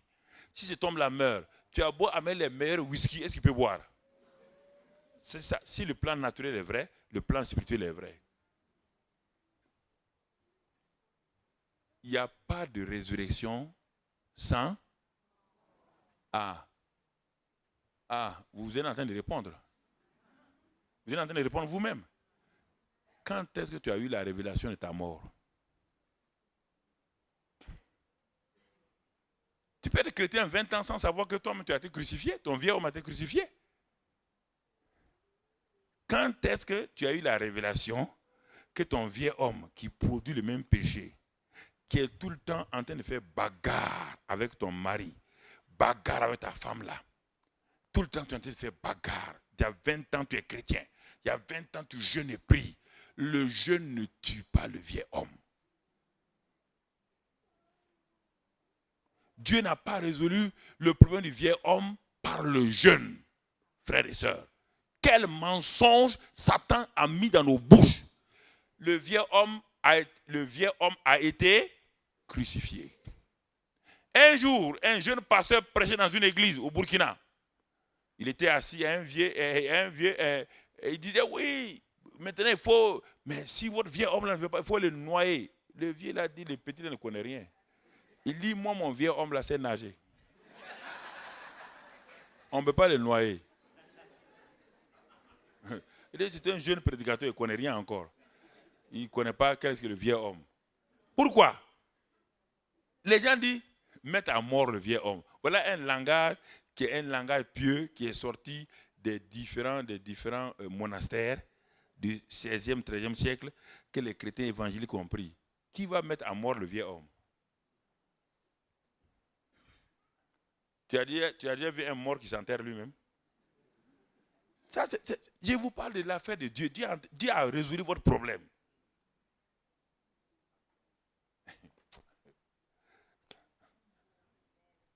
Écoutez, Dieu a résolu ton problème.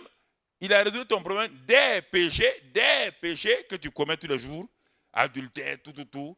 Mais je te pose la question, si dans ton jardin, tu as un arbre dont les fruits sont des fruits empoisonnés et que ça peut détruire tes enfants, quand tu coupes tous les fruits, toutes les branches là, est-ce que tu as donné la sécurité à ta famille? C'est pour un instant, non? Oui ou non? Mais la prochaine saison, qu'est-ce qui se passe? Parce qu'un arbre émondé fait quoi? Au contraire, il fait plus quoi? Il donne plus. Oui ou non? C'est pourquoi votre vie là produit plus de péché. Vous émondez vos vies et vous ne laissez pas le vieil homme mourir. On ne peut pas émonder le vieil homme.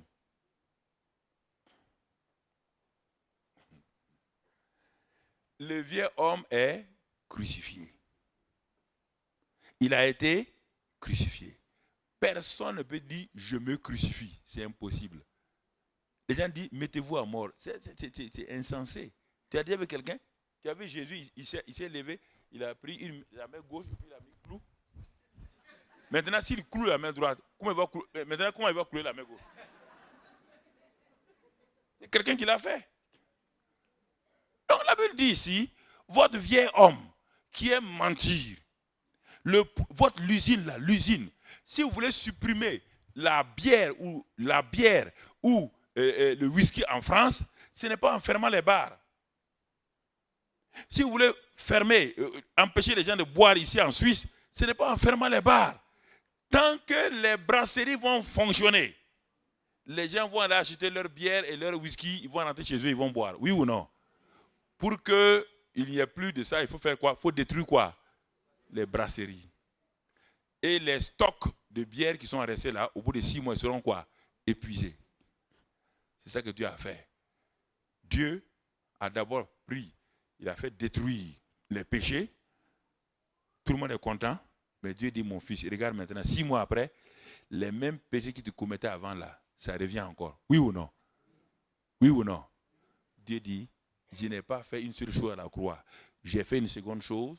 Ton vieil homme là, quand Jésus était crucifié là, viens. Quand Jésus est là, Jésus est crucifié. Le jour que Jésus a été crucifié, voilà, là, Dieu a pris ton vieil homme. Le vieil homme, c'est-à-dire que la nature adamique Mamadou qui aime mentir, qui aime boire, voler, Dieu a fait d'une pierre deux coups. Il a crucifié Jésus et il a crucifié ton vieil homme. Et quand Jésus a été enseveli, ton vieil homme a été... Tu comprends, oui ou non? L'âme qui pêche meurt, elle doit aller où? Quand Jésus n'est pas dans le séjour des morts, tu as fait quoi? Quand Jésus est ressuscité, il y a eu quoi? Mais est-ce que ton vieil homme qui est ressuscité? Ton vieil homme est ressuscité? Maintenant, c'est un nouvel homme qui est sorti. C'est pourquoi on dit maintenant, ce nouvel homme qui est sorti là, 2 Corinthiens 5, 17 dit, si quelqu'un est en Christ, il est? Les choses anciennes sont? Pourquoi? On ne parle pas de ton corps physique. On parle de ton vieil homme, ta nature. Puisque ton vieil homme a été crucifié ici. Il a été enseveli avec Christ. C'est pourquoi l'ensevelissement, c'est un acte de quelqu'un d'autre. C'est pourquoi votre baptême d'eau même, c'est quelqu'un qui vous a baptisé. Personne ne rentre dans l'eau du baptême et dit, je me baptise. Ça ne marche pas. On vous baptise. On vous enterre. Vous comprenez? Alors, c'est ça qui s'est passé. Donc, vous avez été crucifié, votre vieil homme. Pas vos péchés, hein? Votre vieil homme qui aime mentir, qui aime commettre adultère, là, qui ne peut pas arrêter de faire du mal, là. Jésus, le Père l'a crucifié quand Jésus a été crucifié. Le Père l'a enseveli, pas dans le tombeau de Joseph d'Arimathée. Le corps de Jésus n'est pas dans le tombeau de Joseph d'Arimathée, mais son âme est partie. Il a remis son esprit au ciel, son âme est partie dans le séjour des morts. Les 3 parties de Jésus. Le corps, tombeau de Jésus d'Arimathée, son esprit au ciel et son âme dans le séjour des morts. Et maintenant, quand tu comprends ça, tu te lis Romains 6,4, il dit que quand Christ est ressuscité, nous sommes ressuscités en nouveauté de vie. Nouveauté de vie, ce n'est pas mon corps. Mon corps reste le même. Ma peau reste même. Je suis né noir, même si je suis né de nouveau, je suis noir. On ne parle pas de peau, on ne parle pas de taille, on ne parle pas des yeux, on ne parle pas des cheveux. On parle de ton vieil homme, l'homme qui était caché, l'homme méchant là. Il a été crucifié. Et maintenant, le nouvel homme qui est ressuscité, ce n'est pas toi. Quand tu es ressuscité, et Dieu te dit maintenant, tu es ressuscité en nouveauté de vie, tu ne t'appartiens plus à toi-même. Maintenant, désormais, ton corps là devient mon... Ah, voilà le secret maintenant. Maintenant, ce n'est plus toi qui, et c'est moi qui. Pourquoi? Parce que tout ce que j'ai fait là, c'était pour arriver à ce but-là, pour que désormais je vive en toi. Désormais, tu es devenu ma maison. Ton esprit et mon esprit sont devenus un. Et tu dois faire ma volonté. Voici le secret de la puissance de la résurrection. Voici le secret. Merci. Voici le secret simplement. Pendant des années, j'ai lutté avec ça. Comme beaucoup d'entre vous. C'est dans la chorale des jeunes à Toulouse. Mon ami. Rempli du Saint-Esprit. Parlant en langue, prophétisant. Coca-Cola, chocolat, chocolat, caca, caca, caca.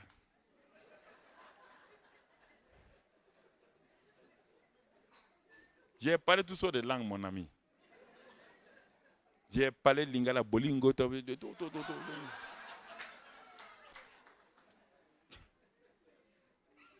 Mais mon ami, je tombais dans le péché. J'ai dit, mais votre affaire là, on dirait que ce n'est pas vrai. Hein? Votre affaire là, votre christianisme, est-ce que c'est vrai? On me dit oui. Je dis non, non. Moi, je lis la Bible, mais ma vie là, ne descend pas à la Bible. Je suis allé voir mon pasteur. Il dit, il faut prier pour moi. Il a prié de bonne foi. Il a dit, Mamadou, c'est fini. La semaine prochaine, on vient à la chorale des jeunes. C'est-à-dire, on ne faisait pas de gros péchés, hein, mais quand même, c'est des péchés quand même. À la chorale, c'est pourquoi je vois les chorales là, moi je ris parfois. Je suis passé par là, j'ai été converti étudiant, je sais de... On venait samedi soir. Quand on a fini la chorale, on fait notre chorale au dehors maintenant. On a fini de chanter pour Dieu. Quand on sort là, et, ma soeur, ça va bien.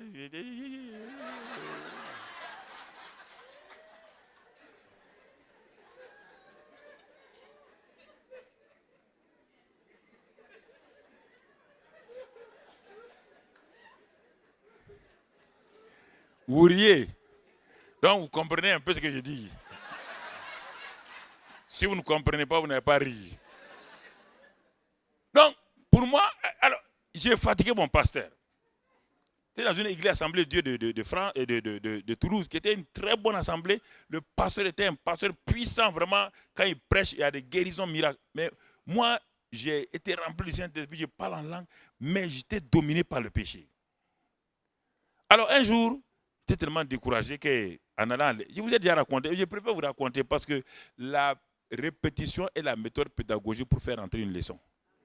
Voilà, je répète ça pour que vous compreniez. Vous me voyez aujourd'hui là.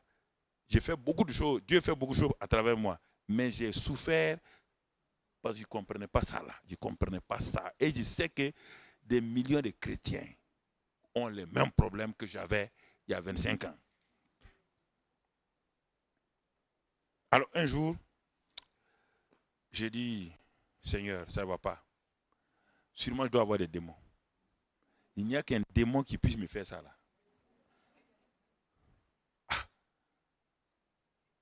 Donc j'ai commencé à jeûner, j'ai commencé à prier, j'ai commencé à tout faire.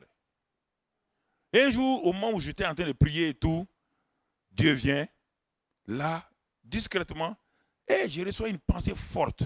Moi, je ne sépare pas deux amis. Je ne sépare pas deux amis. Il dit, mais qui me parle? Dieu dit, c'est lui. Il dit, ah bon? Quels sont les deux amis? Il dit, toi et ton péché d'impurité là, vous êtes des amis, non? Ah, la première fois que je commence à comprendre ce que Dieu dit. Je n'étais pas habitué à ça. Dieu me dit maintenant, il dit, bon, pourquoi je dis ça? Tu aimes le péché d'impurité là, oui ou non? Il dit, en tout cas, Seigneur, j'aime ça un peu quand même. Il dit, ah bon, si tu aimes ça, tu veux que toi tu pries, toi tu aimes quelque chose, c'est ton ami, et c'est moi qui ne sais pas les amis. Et puis il est parti. Je faisais mon DS. Je vois encore le bâtiment où j'étais à l'étage là. Et puis la présence de Dieu est partie. Moi, je ne sépare pas deux amis. Ce n'est pas un démon qui te fatigue. C'est ta chair. Par ta chair, tu n'as jamais su que ta chair a été crucifiée. J'ai dit, mais ah bon? Ma chair, mon vieux homme a été crucifié. Comment? Je ne comprenais pas. Oui, sauvé à l'église. Le pasteur a lancé l'appel. Je suis venu devant. J'ai été sauvé. Après, j'ai été rempli du Saint-Esprit. J'ai commencé à avoir des visions. Et les dons spirituels se manifestaient à travers moi, la parole, le connaissant et tout. Mais j'étais tenu dans le péché. Ah, je ne comprenais pas. Dieu m'a dit, ça n'a rien à voir avec l'onction, ça. Ça n'a rien à voir avec l'onction. C'est en relation avec la croix. Tu n'as pas expérimenté la deuxième partie de la croix.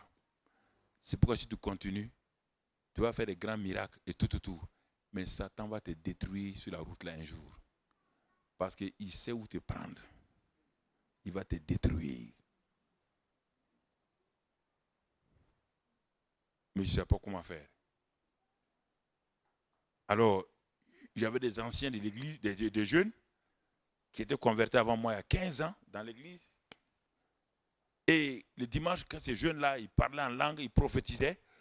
Et chaque samedi soir, comme je dis, on a une chorale, on partait s'entraîner. Après la chorale du samedi soir, j'ai demandé à ces jeunes gens-là qui étaient plus mûrs que moi, plus établis que moi, je leur ai dit, ils m'ont pris dans leur voiture, ils m'ont amené au campus. Donc au campus. Et ils travaillaient déjà.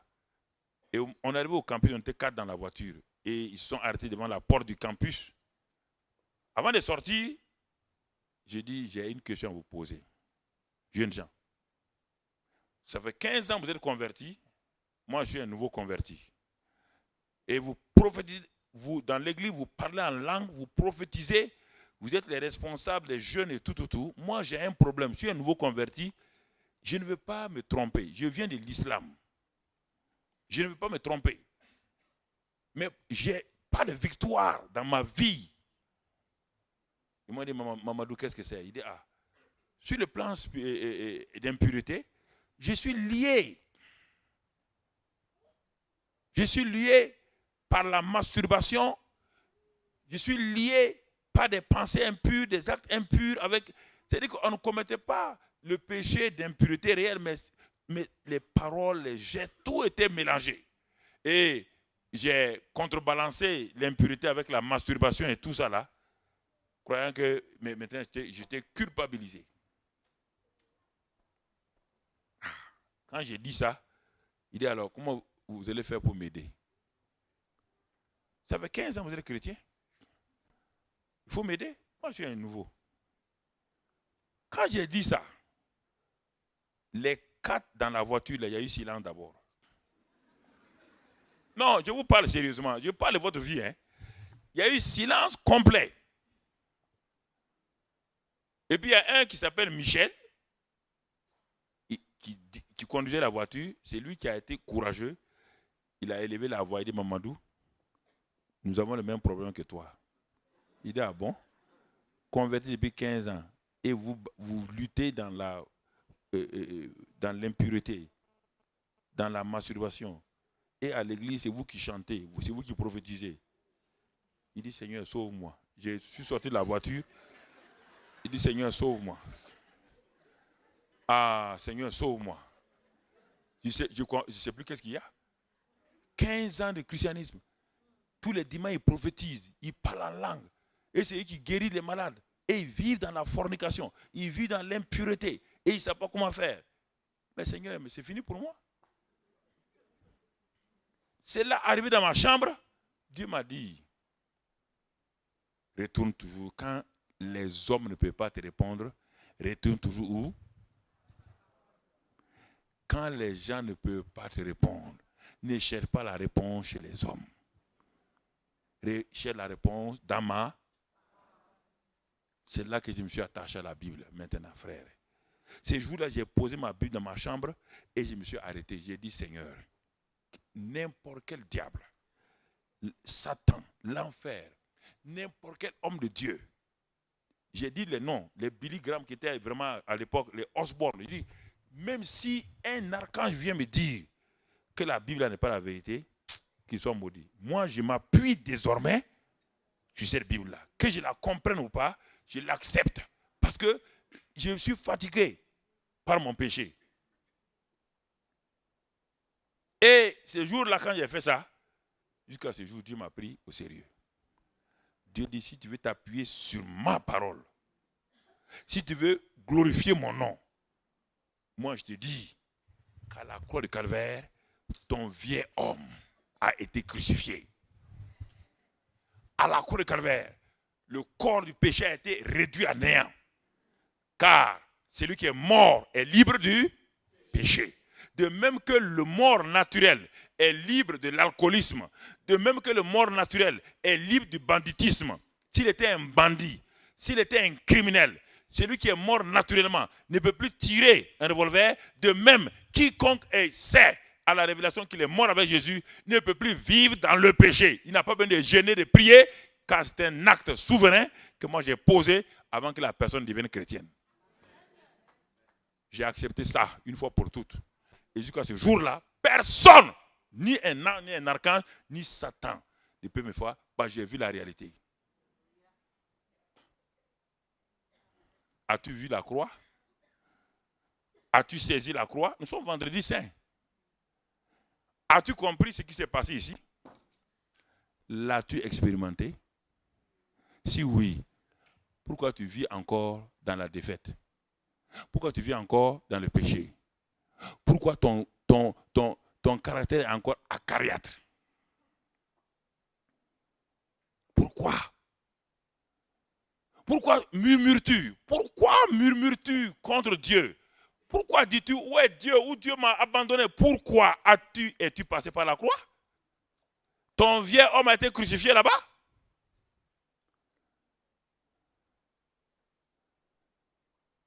Comment Saul de Tarse a été converti? Là. Comment Pierre, quand ils ont compris, en passant par la croix, pas en priant, en jeûnant d'abord. La prière et le jeûne ont leur importance, mais ça vient après la révélation de la parole. Sans révélation de la parole, rien ne va se passer. Si tu ne sais pas ce que Dieu a fait pour toi, si tu n'as pas réalisé ce que Dieu a fait pour toi, tout ce que je vais dire cette semaine maintenant, ce n'est plus moi, c'est Christ là, tu ne pourras pas. Puisque si toi tu luttes avec ton vieil homme, donc comment peux-tu croire en même temps que Christ est en toi? Comment tu vas croire? C'est impossible. Tu seras tourné sur toi-même. Ah, je vais lutter contre la patience et l'impatience. Je vais lutter contre le mensonge. Tu luttes contre un péché. Au moment où tu finis de contrôler ce péché-là, il y a un autre péché qui sort de l'autre côté. Tu luttes contre ça et l'ancien péché revient à la surface. Comment tu vas faire? Dieu a fini. Dieu a tout accompli. Est-ce que tu vas accepter ça simplement? Ou bien tu vas continuer à vouloir montrer à Dieu que toi tu es un champion, tu es capable de changer? Si c'est ça, j'ai dit bonne chance. Même dans 20 ans, on se rencontre là, tu n'auras jamais la victoire.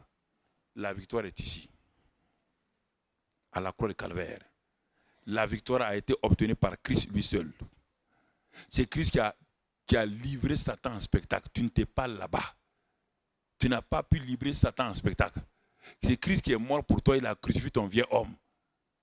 Si tu n'acceptes pas cette vérité biblique-là, tu ne pourras pas expérimenter la victoire. C'est ici que tes maladies ont été prises. C'est ici que tes malédictions ont été prises.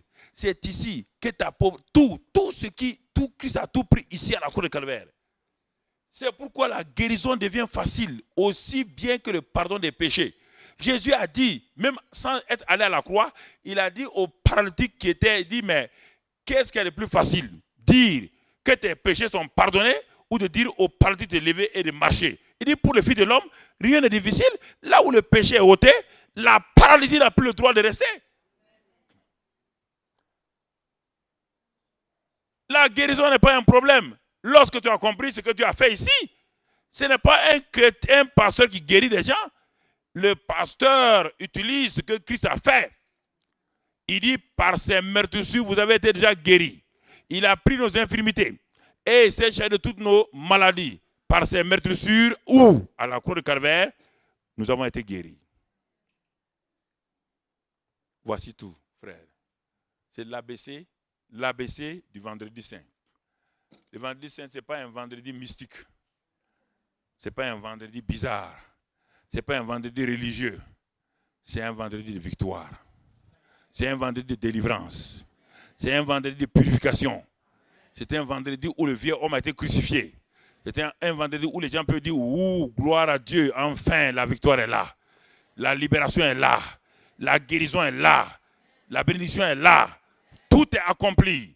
Le vendredi saint, c'est là où chacun s'arrête et regarde la croix. Il dit, merci Père, parce que pour ce que tu as fait pour moi. Merci Père, parce que tu m'as libéré. Le vendredi saint, alors tous les esclaves sortent libérés et s'en vont. C'est pourquoi, quand Jésus a été crucifié, mon frère, ma soeur, et qu'au moment où il a crié, tout est accompli, et que le voile du temple s'est déchiré d'en haut en bas, il est écrit en ce moment-là que les morts dans les tombeaux ont fait quoi? Commencé à sortir. Regarde bien. Simplement, hein? Ce n'est pas sa résurrection. Hein? Le voile s'est déchiré, les saints ont commencé à apparaître. La puissance de la croix. La puissance est d'abord dans la croix, dans ce que Jésus a fait. Le sang, son sang. C'est ça. C'est cette puissance qui te délivre. Tu ne peux pas vivre dans la victoire sans passer par là.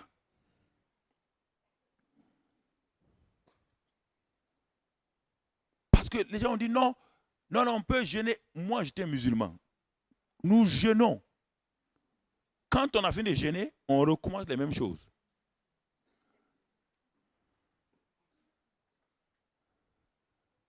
Le jeûne sans ça ne peut rien produire.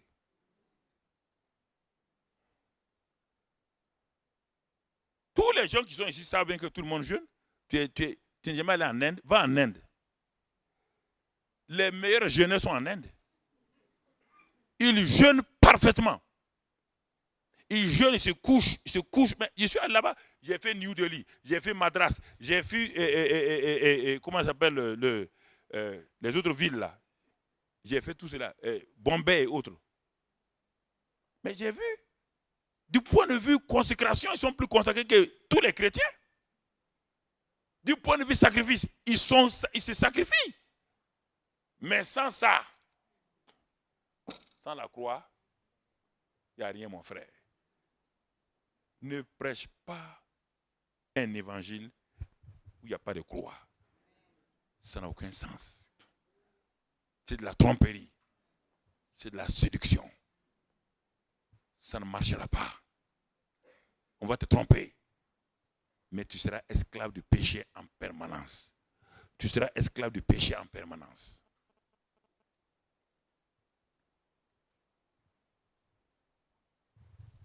Pourquoi les grands hommes de Dieu tombent? Pourquoi avec tant d'onction et tout, pourquoi ils tombent? Nous sommes juste dans le milieu. La plupart sont mes amis. J'étais avec les Béni-In, j'étais avec les Maurice Serlo, j'étais avec les Maurice. Tous ces gens, je les connais. Et quand on s'assoit entre nous, il y a des secrets qu'on peut vous dire. Les problèmes des hommes de Dieu.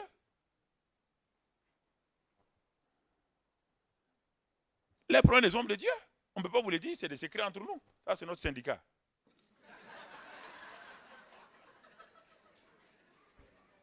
Vous nous voyez au dehors comme ça, l'onction. Mais quand on s'assoit, mais c'est terrible. Les problèmes que les uns aux autres ont, il n'y a pas un qui est en bonne santé. Tous ont des problèmes. Malade. Mon ami Dinakaran qui est mort en Inde, quand il s'est levé pour venir, quand il s'assoit là, pour se lever de sa chair, pour venir ici, de sa chair à la chair, on vient le prendre à deux. Parce qu'il ne peut même pas se tenir debout.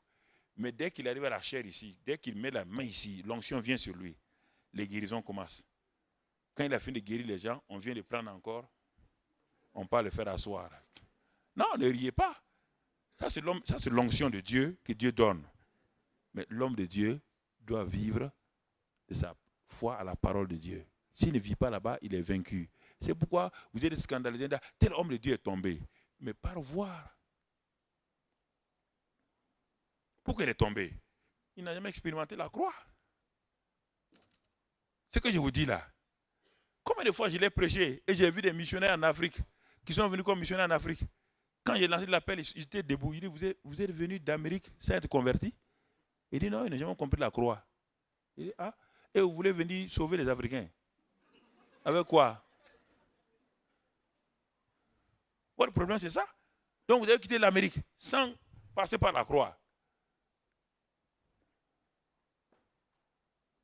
Je vous pose la question, c'est important.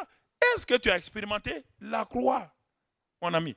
Dans ton christianisme, là, tu as vécu, où est-ce que tu as vécu la croix? Où est-ce que tu as rencontré Christ crucifié? C'est ça qu'il dit. Paul dit Christ crucifié. La puissance. C'est la puissance. Christ crucifié. Quand tu rencontres Christ crucifié, le Christ ressuscité, là maintenant, le Saint-Esprit se meut. Le Saint-Esprit devient il manifeste sa puissance en toi. Mais quiconque n'a pas rencontré Christ crucifié, le Saint-Esprit ne peut pas l'utiliser abondamment.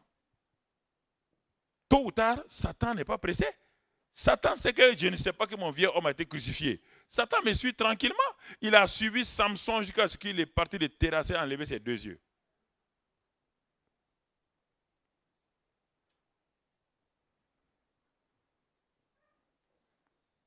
Les grands hommes de Dieu aussi, aujourd'hui, quand on s'assoit, quand on parle, c'est ça le problème. Vous voyez, l'onction est partout. Mais vous voyez comment les gens vivent.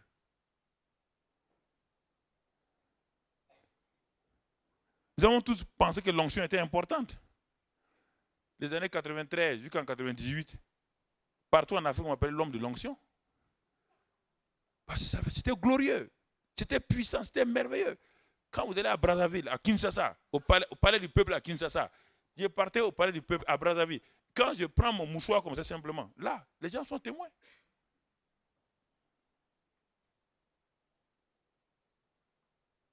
Au palais du peuple à Kinshasa. Quand je fais mon mouchoir simplement comme ça, il dit, quand je fais comme ça, les gens tout le monde à terre. Je dis power, power. Power. Ah oui. Power. Jusqu'au jour, Dieu va me powarder. Je suis en train de prêcher chez moi à l'église en 97. Là, à l'angle de là, la chair à l'angle là. La puissance de Dieu était sur moi tellement forte. J'ai dit aux gens, lève-toi, viens ici. Il se lève pour venir. À 2 ou 3 mètres, quand je fais comme ça, les gens tombent à terre. Je dis oui. L'homme est là. Et puis, écoutez-moi, vous savez quand l'onction est là, c'est bien, hein? Vous croyez que vous êtes Dieu vous-même. Et puis j'ai dit une parole. Quand j'ai dit une parole, je savais que c'était fini pour moi. Je venais d'offenser le Saint-Esprit. Quand je suis descendu, la semaine suivante, pleurésie dans le poumon droit. L'eau est rentrée dans mon poumon droit. 6 mois, je suis couché. Dieu dit, couche-toi, on va parler maintenant. Quand vous avez l'onction, vous êtes sur vos 2 pieds, vous ne regardez plus vers le ciel, vous regardez devant vous. Maintenant, je t'ai mis sur le dos, regarde-moi maintenant. On va parler. 6 mois, Dieu m'a corrigé, pas méchamment, hein. Il a enlevé tout orgueil, toute chose terrible dans ma vie. Mais je ne savais pas qu'il y avait tant de souillures, tant de... une puanteur dans ma vie. Quand les gens me regardaient, le grand homme de Dieu. Mais là, mais c'était terrible. J'ai appelé les anciens de l'église, me repentir. J'ai appelé ma femme, me repentir. J'ai appelé tout le monde. Dieu me dit, reste couché. Il dit, mais Seigneur, si je ne me lève pas, ils vont croire que j'ai gros péché. Il dit, couche-toi. Couche-toi. Si c'est ta réputation qui t'intéresse, couche-toi. Il faut que tu meurs à ta réputation. En 98, Dieu me dit, au lieu que tu continues à prêcher l'évangile, où tu aimes la puissance, les guérisons, les miracles, pendant 14 ans, c'était mon travail. De Libreville, en passant par Dakar, Maroc, tout, c'était prédication, l'onction, guérison, miracle, guérison, miracle. Les aveugles voient, les sourds entendent. 98, Dieu me dit, je veux un enseignant pour la francophonie. Il dit, aïe, aïe, aïe, Seigneur, dans l'enseignement, il n'y a pas de puissance. Moi, là, c'est la puissance que je veux. Il dit, ah bon? Il dit, c'est moi qui décide. Tu veux ça ou tu ne veux pas? Je sais que s'il ne veut pas, il va faire quoi? Non, pas coucher seulement. Tu t'es couché, il va faire quoi? Il t'amène? Si tu désobéis trop à Dieu, il fait quoi? Il te prend, il fait quoi? Est-ce que Moïse avait fini son ministère? Est-ce qu'Élie avait fini son ministère? Fais attention à ça. Ok. Alors j'ai dit, j'accepte l'enseignement. Et depuis ce temps-là, l'onction de l'enseignement est venue sur moi. Il y a des miracles encore. Il y a 12 jours, on était au stade à Bobo de Lasso, la deuxième ville. Le stade de Bobo, les miracles, les gens font des... Mais ça ne m'intéresse plus, c'est-à-dire que je ne me vante plus avec ça. Maintenant, ce qui m'intéresse, c'est d'éclairer le peuple de Dieu à avoir la victoire. Ne te fâche pas contre moi. Quand je prêche, je suis dur extérieurement. Mais quand tu veux me trouver tout à l'heure, je m'appelle Maman Dou.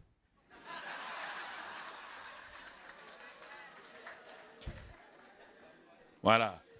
Mais quand je prêche, je suis prédicateur. Mais quand je descends, je suis Maman Dou. Non seulement maman et en même temps Dou. Donc ne te fâche pas, sois cool. Reste dans le repos. Demain, ça ira mieux. Demain, tu vas avoir de bonnes choses. On va prier pour terminer. Père, je te remercie pour tes enfants, ton peuple. Merci pour ces excellents hommes qui sont là. C'est vrai que, Seigneur, certains pensent que cela est mauvais. Non, mais Père, je sais que tu es un bon Père. Tu veux qu'ils sachent vivre comment par Christ lui-même et qu'ils sachent que c'est Christ qui est leur vie. Et que vraiment, à partir de demain, donne-leur la révélation. Que c'est le Saint-Esprit qui demeure en eux là, qui produit le vouloir et le faire. Donne-leur d'avoir la victoire sur le péché, de marcher dans la victoire sur Satan.